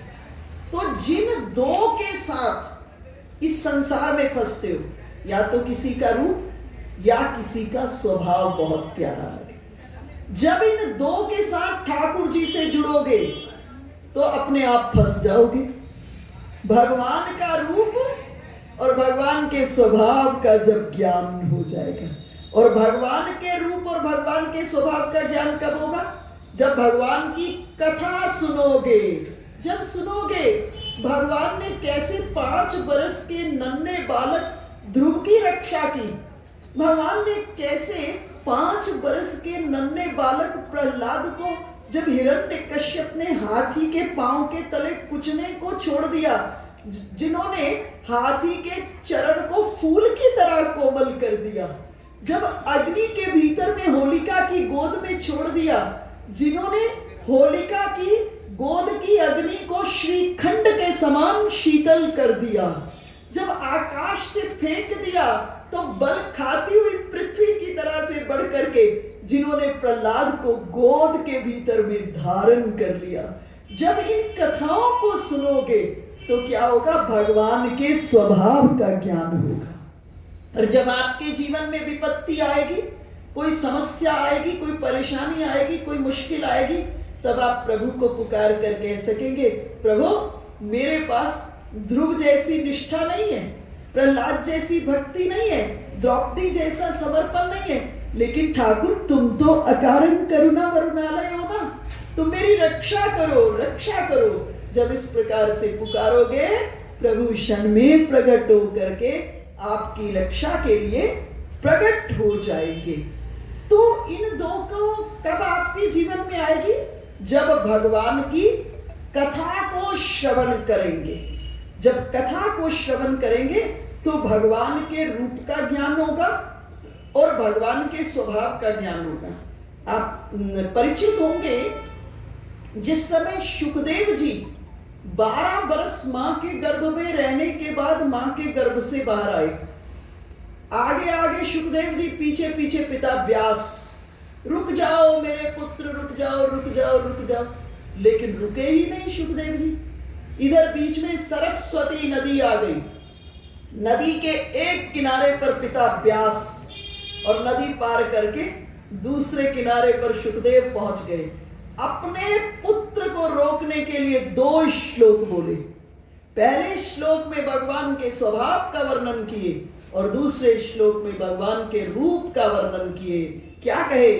अहो बकीयम स्तन कालकूटम जिघांसया पाय यदप्यसाद्रि लेभे गतिं धात्री उच्चतां ततोन्यं कं वा दयालु शरणं व्रजेम।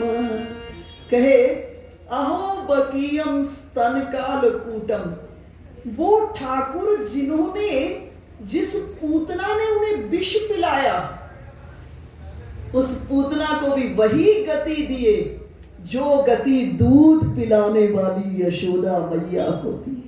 जैसे ही भगवान के स्वभाव के बारे में सुने, हम आपके साथ कोई थोड़ा सा बुरा करता है ना, तुरंत पूछते भाई हमने तुम्हारा क्या बुरा किया था जो तुम हमारे साथ ऐसा करो। त्रिभुवन के सर्व संपन्न ठाकुर, सर्वगुण सर्व सामर्थ्य ठाकुर, नियंता ठाकुर, उन ठाकुर को जब पूतना विष पिला रही है, उस पूतना को भी वही गति दे रहे हैं जो गति दूध पिलाने वाली यशोदा मैया को। जैसे ही भगवान के स्वभाव के बारे में सुने, रुक गए और अब भगवान के रूप के बारे में कहे। वरहा पीडम नटवर बपुः कर्णयो कर्णिकारम विभ्रद्वासा कनक कपिशम वैजयंतीम चमालाम रंध्रान वेणुरदर सुध्या पूरयन् गोप वृंदै वृंदारण्यम स्वपतरम्नम प्राविशद गीत कीर्ति। भगवान के रूप का वर्णन किए। त्रिभुवन के ठाकुर, हीरे पन्नाओं मोतियों और मुक्ताओं की घर में कोई कमी नहीं है, लेकिन अपने भक्तों को आनंद देने के लिए त्रिभुवन के ठाकुर साधारणीकरण कर लिए अपने रूप का। कैसा वेश बना लिए? नटवर बपू, नट का रूप धारण कर लिए। घर में हीरे पन्नाओं के कुंडलों की कमी नहीं है, लेकिन किस पर कान में क्या लगा लिए? कनेर के फूल के कुंडल को धारण कर दिए। तो भगवान के अद्भुत रूप का जब वर्णन किए तो सुखदेव जी रुक गए। नदी के इस किनारे पर पिता व्यास और इस किनारे पर पुत्र सुखदेव 18,000 श्लोकों की झड़ी लगा दी और भगवान के रूप को, भगवान की स्वभाव को, भगवान की करुणा को, भगवान की लीला को, भगवान की गुणों को आत्मसात कानों से सुनकर मन की स्क्रीन पर मंचन होते हुए आत्मसात कर लिया। तो पहला साधन उस परमात्मा तक पहुंचने के लिए क्या है? श्रवण। और श्रवण जितनी सावधानी में होगा, श्रवण में सावधानी की जरूरत है। जितनी सावधानी में श्रवण होगा, क्योंकि श्रवण डोरी है और उस डोरी से आपका मन ठाकुर जी के चरण के भीतर में बंध जाएगा। तो श्रवण में जरा भी लापरवाही नहीं, श्रवण में पूरी सजगता। अगर श्रवण ठीक हो गया तो अगली भक्ति कीर्तन अपने आप होने लगी। भगवान के गुणों को, भगवान की लीलाओं को, भगवान के स्वभाव को इन कानों के माध्यम से अंतरंग में ले गए तो अब क्या होगा? भगवान की लीला गुण कीर्तन के रूप में प्रकट होगा मुख्य द्वार से। तो अगली भक्ति अपने आप हो जाएगी कीर्तन। कीर्तन का अर्थ खाली गाना नहीं है। कीर्तन का अर्थ होता है भगवान की कीर्ति गाते गाते, भगवान की कीर्ति गाते गाते कृत जोड़ न। कीर्तन को संधि विच्छेद करोगे तो कृत जोड़ न। भगवान की कीर्ति गाते गाते कर्मों में उलझने की आकांक्षा सदा के लिए न हो जाए, खत्म हो जाए, इसका नाम कीर्तन है। कीर्ति गाते गाते कर्मों में, जगत के कर्मों में उलझने की जो आकांक्षा है सदा के लिए क्या हो जाए? खत्म हो जाए। तो दूसरी साधना जो है श्रवण के बाद कीर्तन, और जो श्रवण और कीर्तन हुआ है उसका अंतरंग में मनन होने लग जाए। देखो, जीव को सबसे ज्यादा सुख किससे मिलता है? जीव को सबसे ज्यादा सुख मिलता है जब भगवान की मनोमय विग्रह को निर्माण करने में सक्षम हो जाता है। गोपियां इसको बहुत सुंदर कहती थी, सखीरी मन के श्याम भले, सखीरी मन के श्याम भले। ये बाहर के श्याम की कहां गारंटी? अभी जमुना तट पे तो अभी बंसी बट पे और अभी कहीं और। तो बोलती थी मन के श्याम भले। जीव को सबसे बड़ा सुख कब मिलता है? जब वो भगवान की मनोमय मूर्ति उसके अंदर में बन जाती है। मंदिर शब्द का क्या अर्थ है? मंदिर शब्द का संधि विच्छेद करोगे तो मन जोड़ तीर। तीर कहते हैं किनारे पर, किनारे को। जो मन के किनारे पर हो सो मंदिर, जो मन के किनारे पर हो सो मंदिर। यहां आने का क्या उद्देश्य है? यहां से नेत्रों के माध्यम से रूप माधुरी को हृदय में ले जाकर विराजमान कर दो। देखो, सनातन धर्म ने मंदिर में आने की कला बताई। क्या कला? जब ठाकुर जी के पास आओ ना, बस ऐसे ही देखा, सिर झुकाया, चल दिए वापस, नहीं। एक बड़ा सुंदर विधा बताई सनातन धर्म। सनातन धर्म ने कहा ठाकुर जी का जब दर्शन करने लगो तो भरी आंखों से ठाकुर जी का दर्शन करते हुए तब तक दर्शन करना जब तक यूं ना लगने लगे कि ठाकुर जी तुमको देख रहे हैं। तब तक उस रूप को निहारना जब तक यूं ना लगने लगे ठाकुर जी आपको देखे। और जब यूं लगने लगे कि ठाकुर जी देख रहे हैं, भरे हृदय से उन्हें आमंत्रित करना, प्रभु मेरे जीवन रूपी घर में पधारो, मेरे जीवन रूपी घर में पधारो। सनातन धर्म ने एक और विधा बताई। बोले जब भगवान का दर्शन करने जाओ, बड़ी आंखों से प्रभु का दर्शन करना। कब तक? बोले जब तक ये पलक झपकने को मजबूर ना हो जाए। एक क्षण को पलक को आराम देना, फिर बड़ी आंखों से देखना। कब तक? जब तक पलक झपकने को मजबूर ना हो जाए।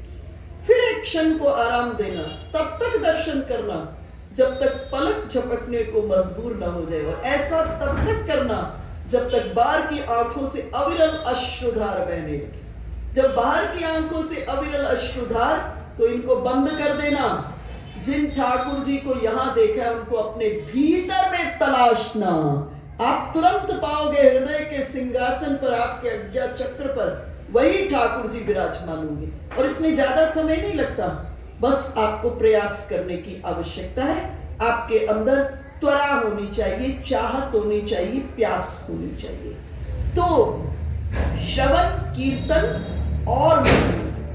और जो लोग श्रवण, कीर्तन और मनन नहीं कर सकते, अब उनके लिए कहा कि वो एकमात्र एक काम करे, महादेव की पिंडी का दर्शन करे और पूजन करे।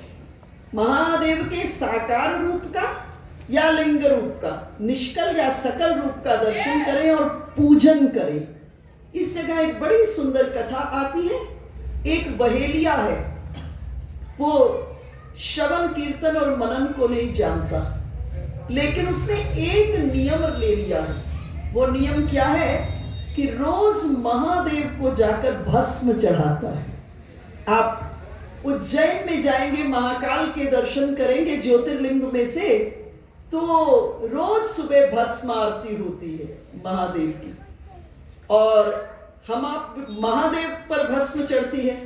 विचार करें, जब हम लोग शमशान में जाते हैं किसी की शव यात्रा के साथ, तो वापस लौटते हैं तो फटाफट स्नान करते हैं, है ना।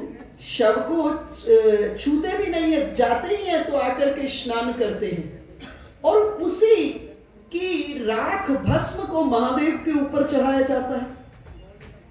इसके पीछे क्या कारण है? इसका कारण यह है, जब शव यात्रा जा रही होती है ना, असंख्य लोग क्या बोल रहे होते हैं? राम नाम सत्य है। असंख्य लोग राम नाम सत्य है। जैसे हम कुछ बोलते हैं ना, तो रिकॉर्डर में रिकॉर्ड हो जाता है। तो महादेव देख रहे हैं, जब शव यात्रा जारी, असंख्य लोग बोल रहे हैं राम नाम सत्य है, और जब शव को जला दिया, सब हो गया, जब लोग लौटने, उनमें से एक नहीं बोल रहा राम नाम सत्य। जब वापस आ रहा है तो कोई नहीं बोल रहा राम नाम सत्य है। तो महादेव विचार किए, ये करामात तो इस मुर्दे की है, जीवित की कोई करामात नहीं है। जब जा रहे थे सब बोल रहे थे राम नाम सत्य है, और लौट रहे तो एक भी नहीं बोल रहा राम नाम सत्य है। तो बोले, ये जो असंख्य लोगों ने राम नाम सत्य, राम राम, तो इसके एक एक रोम में राम राम प्रवेश कर गया है, और इसकी भस्म भी राममय हो गई है। इसलिए महादेव इस भस्म को स्वीकार करते हैं। दूसरा, भस्म का अर्थ है कि ये जो विनाशशील जगत है, जीव की जो अंतिम स्थिति क्या है? मुट्ठी भर राख, है ना। मृत्यु का अर्थ क्या है? उसके बाद, जलने के बाद इस शरीर में एक मुट्ठी भर राख। ये सत्य है, अर्थात व्यक्ति को मृत्यु याद रहे, और जब मृत्यु याद रहती है तो जीवन में गलत कार्य नहीं हो पाता।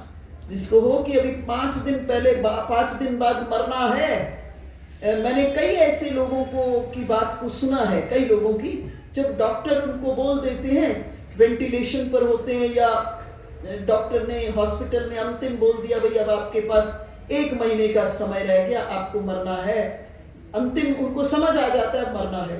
तो ऐसे लोग पूर्व में जिनके साथ दुर्व्यवहार किया होता है, जिनके साथ मतभेद रहा होता है, उनको विशेषकर बुलाते हैं, हाथ जोड़कर बोलते हैं, भाई हमसे अपराध हो गया था, हमें क्षमा कर दो। अर्थात जब मृत्यु सामने में दिखती है, उस सत्य की ओर देख करके व्यक्ति को समझ आता है कि उससे जीवन में इतने अपराध हो गए थे। तो मृत्यु अगर आंख के सामने में होती है, मन मस्तिष्क में होती है, तो व्यक्ति से कोई अपराध नहीं होता। तो ये बहेलिया ने एक नियम लिया था, रोज महादेव की पिंडी के ऊपर में 1 मुट्ठी भस्म चढ़ाता था, रोज का नियम। और इतनी सजगता से उस नियम को करने के बाद ही जल पीता था। इधर भयंकर बरसात हो गई, भयंकर बरसात, और आज सुबह शमशान में पहुंचा तो राख मिली नहीं, भस्म नहीं मिली। अब बड़ा उदास, और गांव के, शहर के जितने शमशान थे सब में चक्कर लगाया, उसे कहीं भस्म नहीं मिली। बहुत व्याकुल हो गया। घर लौटा, उदास पत्नी ने पूछा, क्यों उदास हो? बोले, लगता है मेरा एक नियम टूट गया। पत्नी ने कहा, आपने तो कोशिश की थी, नहीं मिला तो अब आप क्या कर सकते हैं? नहीं मिला तो चलो कल चढ़ा देना, अब ऐसा करो भोजन कर लो। उसने कहा, भोजन कल ही करूंगा, आज भोजन नहीं करूंगा। जब मेरा नियम टूट गया, इधर मैं भस्म नहीं चढ़ा पाया, मैं भोजन नहीं आज करूंगा, कल करूंगा। पत्नी ने कहा, भाई आपने तो कोशिश की थी। साधक को इसी जगह सजगता की आवश्यकता है। देखो, हमारे जीवन में जरा सी अड़चन आती है, छोटी सी प्रॉब्लम आती है, कुछ नहीं छूटता, केवल भजन छूटता है। कुछ नहीं छूटेगा, ठाकुर जी छूट जाते, बाकी सब वैसे का वैसा ही चलता रहता है, वैसी ही बातें चलती रहती हैं, वैसा ही सब घर बार चलता रहता है। पर छूटता कौन है? सिर्फ भजन। छूटता क्या है? केवल ठाकुर जी छूटते। परंतु ये बड़ा पक्का था। देखो, प्रत्येक साधक को ये अपने आप में पक्का दृढ़ करना चाहिए कि किसी भी कारण प्रभु का जो कार्य है, जो आपने नियम लिया, जिसकी अपने नित्य नियम के भीतर में दृढ़ता है, उसको उसी से सिद्धि की प्राप्ति होगी, उसी से सिद्धि की प्राप्ति होगी। तो पक्का था। पत्नी ने जब इस प्रकार का भाव दिखा, पत्नी ने कहा, तुम्हें भस्म चाहिए? पूछे, तुम्हारे पास है? बोला, ये शरीर है, भस्म कर देती हूँ, चढ़ा देना, तुम्हारा नियम नहीं टूटेगा। पत्नी अपने शरीर को जला दी, भस्म को लेकर पहुंच गया और महादेव पर भस्म चढ़ाई, मेरा नियम नहीं टूटा। उन्मत्त होकर आज नाम संकीर्तन कर रहा है। जब नाम संकीर्तन कर रहा है, तभी किसी के पांव के नूपुर, पायल की झंकार सुनी। पीछे देखा, वही पत्नी जो अपने शरीर को जला दी थी, पीछे पीछे नृत्य कर रही थी, क्योंकि ये भगवान भोलेनाथ की लीला थी। पत्नी से पूछा, कैसे? पत्नी ने कहा, जिसके लिए तुमने मुझे जला दिया था, ये उनकी लीला है, उन्होंने मुझे जिला दिया है। और इस जगह बहेलिया प्रसन्न हो गया। देखो, जीवन में जो श्रवण, कीर्तन और मनन नहीं कर सकते, अरे इतना तो कर ही सकते, बहुत बिजी हो, नहीं कुछ हो रहा, भाई थोड़ा सा एक नियम बनाओ, महादेव की उपासना, जिनके इष्ट देव महादेव है, महादेव की उपासना। और महादेव सबसे जल्दी प्रसन्न होते हैं, और कोई बहुत बड़ी पूजा की व्यवस्था नहीं चाहिए महादेव के लिए। आक के फूल, धतूरे के फल से प्रसन्न हो जाते हैं महादेव। जो शमशान में रहने वाला है, उसके पास अधिकारी और अनाधिकारी का तो कोई प्रश्न ही नहीं उठता। अर्थात महादेव बहुत सरलता से प्रसन्न हो जाते हैं। और इस तरह बहेलिया ने महादेव को प्रसन्न किया, और महादेव इन दोनों को साथ लेकर के कहाँ चले गए? अपने नित्य कैलाश पर ले गए। देखो, एक बार एक दूसरी कथा आती है शिव महापुराण में इस जगह। एक बार ब्रह्मा और विष्णु के भीतर में विवाद उठा कि हम दोनों में श्रेष्ठ कौन है। ब्रह्मा जी की नियमता, मैं सृष्टि करता हूं, मैं श्रेष्ठ हूं। ब्रह्मा विष्णु जी ने कहा, मैं पालन करता हूं, मैं श्रेष्ठ हूं। तो दोनों में विवाद हुआ। दोनों इकट्ठे होकर कहां पहुंचे? महादेव के पास। हम दोनों में श्रेष्ठ कौन है? महादेव ने कहा, मैं ऐसे कुछ नहीं बताता, मैं एक ज्योति प्रकट कर देता हूं, जो उसका आदि और अंत ढूंढ के आ जाएगा, वो श्रेष्ठ है। तो इस जगह ब्रह्मा जी हंस बन करके ऊपर उड़े उसके अंत को खोजने के लिए, और विष्णु भगवान बराह बनकर उसके आदि को, मूल को खोजने के लिए नीचे प्रवेश किए। असंख्य वर्षों तक दोनों ऊपर नीचे होते रहे, लेकिन आदि और अंत नहीं मिला। जब विष्णु भगवान को आदि नहीं मिला, तो विष्णु भगवान महादेव के पास आकर स्वीकार किए कि मुझे इस ज्योति का आदि नहीं मिला। लेकिन ब्रह्मा जी जो ऊपर उड़ गए थे, ब्रह्मा जी को लगा कि अगर विष्णु भगवान को आदि मिल गया तो मैं तो छोटा पड़ जाऊंगा। तो ब्रह्मा जी ने यहाँ चालाकी कर ली। ब्रह्मा जी ने 2 गवाह तैयार कर लिए, एक गाय को तैयार कर लिया और एक केतकी के फूल को कहा मैं सृष्टि करता हूं, तुम्हें बड़ा पद दूंगा। ऐसा है तुम महादेव के सामने में, विष्णु भगवान के सामने में स्वीकार कर लेना कि ज्योति का अंत हमने देखा। और पहुंच के विष्णु भगवान तो स्वीकार कर चुके थे कि प्रभु मैं इसका आदि नहीं खोज पाया ज्योति का, लेकिन ब्रह्मा जी गाय को और केतकी के फूल को लेकर के आ गए।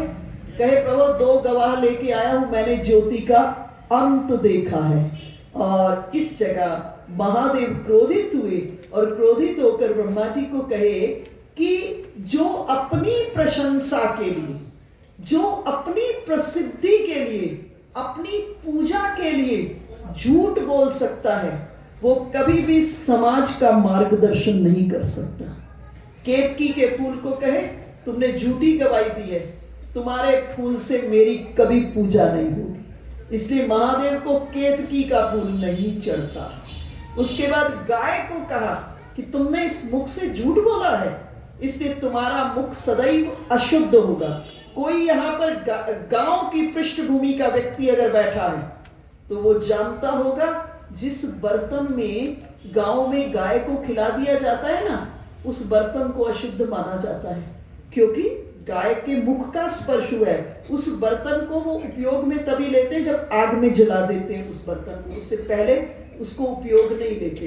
तो गाय का मुख और केतकी के फूल, इन दोनों को भगवान ने कहा कि नहीं, तुम लोगों ने झूठ का साथ दिया है। ब्रह्मा जी को कहा कि तुमने अपनी पूजा के लिए झूठ बोला, मिथ्या भाषण किया, हमारा श्राप है कि मृत्यु लोक में तुम्हारा मंदिर नहीं बनेगा। इसलिए आप भारतवर्ष में एक पुष्कर को छोड़ करके ब्रह्मा जी का कहीं मंदिर नहीं है। यूं अब नवनिर्मित मंदिरों में कोई बना ले तो अलग बात है, लेकिन ब्रह्मा जी का कहीं कोई मंदिर नहीं है। और इस जगह भगवान विष्णु को कहे कि आपने सत्य को बोला, इसलिए आपके जगह जगह मंदिर बनेंगे और आपके बहुत से अवतार होंगे। तो विष्णु भगवान के अनेक अवतार। देखो इस जगत के भीतर में सत्य बोलने जैसा कोई तप नहीं और झूठ बोलने जैसा कोई पाप नहीं। अगर ये प्रारंभ से सतयुग का अर्थ क्या था? लोग सत में अवस्थित थे, सत में भी अवस्थित थे और सत्य में भी अवस्थित थे। देखो 2 शब्द हैं, एक सत और एक सत्य, दोनों में अंतर है। सत्य में पूरा स, आधा त और य होता है, जिसे आप अंग्रेजी में ट्रुथ कहते हैं, सत्य। लेकिन जो सत्य है ये क्या, ये सत्य नहीं है, ये सत्य है। और सत्य का अर्थ होता है एसेंस। अंग्रेजी में एसेंस कहते हैं, जैसे फूल में से रस निकालने के बाद उसका क्या निकालते हैं, परफ्यूम बनाते, इत्र बनाते हैं। तो वो इत्र, फूल का जो इत्र है वो सत्य है उसका। तो इसी तरह भगवान सत्य नहीं है, भगवान सत्य है। भगवान सत्य नहीं है, भगवान सत्य है। अर्थात इस ब्रह्मांड के भीतर में जो कुछ है उसके अस्तित्व के, उसके मूल में अगर कोई है तो परमात्मा है, अर्थात परमात्मा सत्य है। दूध सत्य है, लेकिन दूध में जो घी है वो सत्य है। फूल सत्य है, फूल के भीतर में जो गंध है वो सत्य है। इसी तरह परमात्मा कौन है? सत्य है। लेकिन उस सत्य तक पहुंचने का मार्ग क्या है? सत्य है। जो सत्य पर अपने जीवन को धारण किया है, सांच बराबर तप नहीं और झूठ बराबर पाप, जाके भीतर सांच है ताके भीतर आप। इसलिए जीवन में सत्य को धारण करें। भगवान विष्णु भगवान को कहे कि आपने सत्य को धारण किया है, आपने सत्य को स्वीकार किया है, इसलिए आपके ही अवतार होंगे। आपके इस जगत के भीतर में बहुत मंदिर इत्यादि बनेंगे। शिव महापुराण की कथा के श्रवण से चारों पुरुषार्थों की प्राप्ति होती है। धर्म, जब धर्म को अपने जीवन में व्यक्ति धारण करता है तो धर्म को धारण करके अर्थ की प्राप्ति, और अर्थ को धारण करने से क्या होगा? भोग की प्राप्ति, और भोग से फिर भोग में रहकर वैराग्य की प्राप्ति। तो चारों पुरुषार्थों की प्राप्ति है। देखो, धन आपके पास धर्म से भी आता है और धन अधर्म से भी आता है। एक अंतर समझिएगा, धर्म से आए हुए धन की और अधर्म से आए हुए धन के में क्या अंतर होगा? परिणाम में अंतर होगा। अधर्म से आए हुए धन से भोगों में आसक्ति होगी, और धर्म से आए हुए धन से भोगों से विरक्ति होगी। ये सीधा परिणाम है। अधर्म से जो धन आएगा उससे जो होगा आपकी आसक्ति होगी, आप बच नहीं सकते हो। और धर्म से आया हुआ जो धन है वो आपको भोगों से विरक्त कर देगा और भगवान में अनुरक्त कर देगा। इसलिए हमारे पास जो धन भी आए वो क्या हो? शुद्ध होना चाहिए। एक दिन सभी देवता मिलकर नारायण के पास गए और नारायण के पास जाकर पूछे कि हमको क्या करना चाहिए जिसमें जो सर्वश्रेष्ठ हो, जिसमें हमारा कल्याण हो और जिससे अधिक कुछ श्रेष्ठ नहीं हो। देवताओं ने कहा हमको कोई उपाय बताए जो महान फल देने वाला हो, थोड़े से शुभ कर्म के अंदर हमको बहुत ज्यादा फल मिल जाए। ये देवताओं ने श्रीमन नारायण से प्रश्न किया। श्रीमन नारायण ने कहा सबसे सरल उपाय है। क्या उपाय है? भगवान शंकर की पूजा। उनकी पूजा समस्त कामनाओं को पूरा करती है। श्रीमन नारायण ने कहा सबसे बड़ी हानि है, सबसे बड़ा दोष है, सबसे बड़ा अमंगल है कि जिस दिन जीव के द्वारा शिव पूजन नहीं होता। आप देखो, श्री राघवेंद्र सरकार 14 बरस वनवास के काल में एक दिन भी ऐसा नहीं हुआ जिस दिन श्री राम ने शिव पूजन न किया हो। श्री राम रोज शिव पूजन करने के बाद ही वन में भी पार्थिव लिंग का निर्माण करके शिव पूजन करने के बाद ही जल और कंदमूल फल ग्रहण करते थे। इसलिए जीव को, प्रत्येक जीव को और विशेषकर गृहस्थ को शिव पूजन अवश्य करना चाहिए। महादेव के साथ किसका? शक्ति का, भगवती पूजन। उसके बाद गणपति, और गणपति के साथ कार्तिकेय जी, और कार्तिकेय जी के साथ जितने भी भगवान के अनुचर हैं, जो भी भगवान के हैं, उनकी सब की पूजन करिए।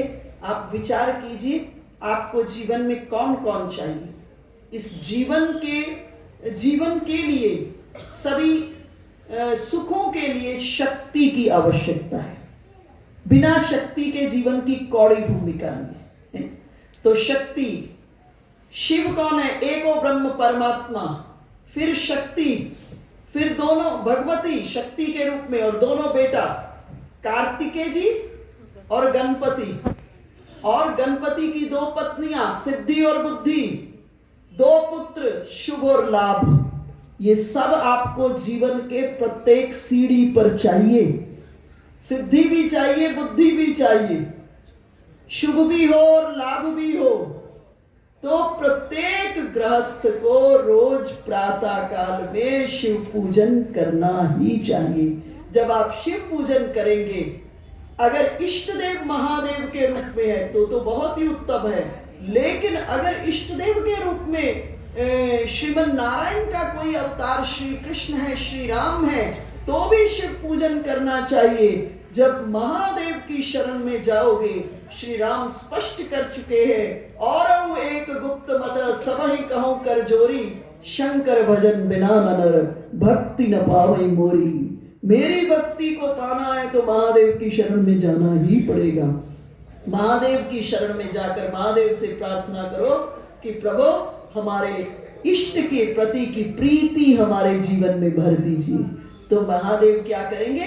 सहज में आपको आपके इष्ट की कृपा को प्रदान कर देंगे। आप देखिए, लक्ष्मी जी देखती थी कि जो नारायण है वो सदा, नारायण सदा शिवजी के रूप में अनुरक्त रहते हैं, शिवजी के रूप में, शिवजी से बहुत प्रेम करते हैं। एक दिन लक्ष्मी जी ने कहा आप इतना प्रेम करते और मुझसे कुछ नहीं हो पाता। तो लक्ष्मी जी महादेव को प्रसन्न करने के लिए, एक कल्प की कथा आती है, लक्ष्मी जी शिवजी को प्रसन्न करने के लिए उनका चिंतन, उनकी पूजन करने, उनकी सेवा में जाने के लिए जब करने लगी, उनका देह ही बिल्व के वृक्ष में परिणत हो गया। इसलिए बिल्व की जड़ के भीतर में लक्ष्मी जी का वास है। जिसको अपने घर में लक्ष्मी की आवश्यकता है, धन रूपा लक्ष्मी है ना, सुख रूपा लक्ष्मी है ना, प्रेम रूपा लक्ष्मी, अष्ट लक्ष्मी है, उनकी आवश्यकता है, तो रोज बिल्व के वृक्ष की जड़ में सींचिए और सींचने के बाद बिल्व के पास के जड़ के पास की मिट्टी को लेकर अपने माथे पर तिलक कीजिए।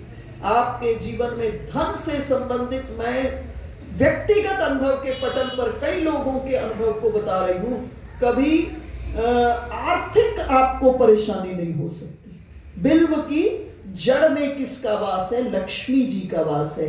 आप वृंदावन में भी जाओगे तो लक्ष्मी जी का दर्शन कहाँ है? बेलवन में। लक्ष्मी जी का दर्शन बेलवन में है। तो बिल्व की जड़ में सदा लक्ष्मी का वास है और प्रत्येक साधक को अपने जीवन में रोज शिव पूजन करना चाहिए। बोलिए शंकर भगवान की जय, जगत जननी जगदम्बा महारानी की जय, पवन सुत हनुमत लाला की जय, श्री राघवेंद्र सरकार की जय, श्री बांके बिहारी लाल की जय, सब भक्ति जय। एक भजन गा दीजिए, उसके बाद आरती। कल से हम ठीक से करेंगे। देखो ये ना ग्रंथ का कथा ही पक्ष है, लेकिन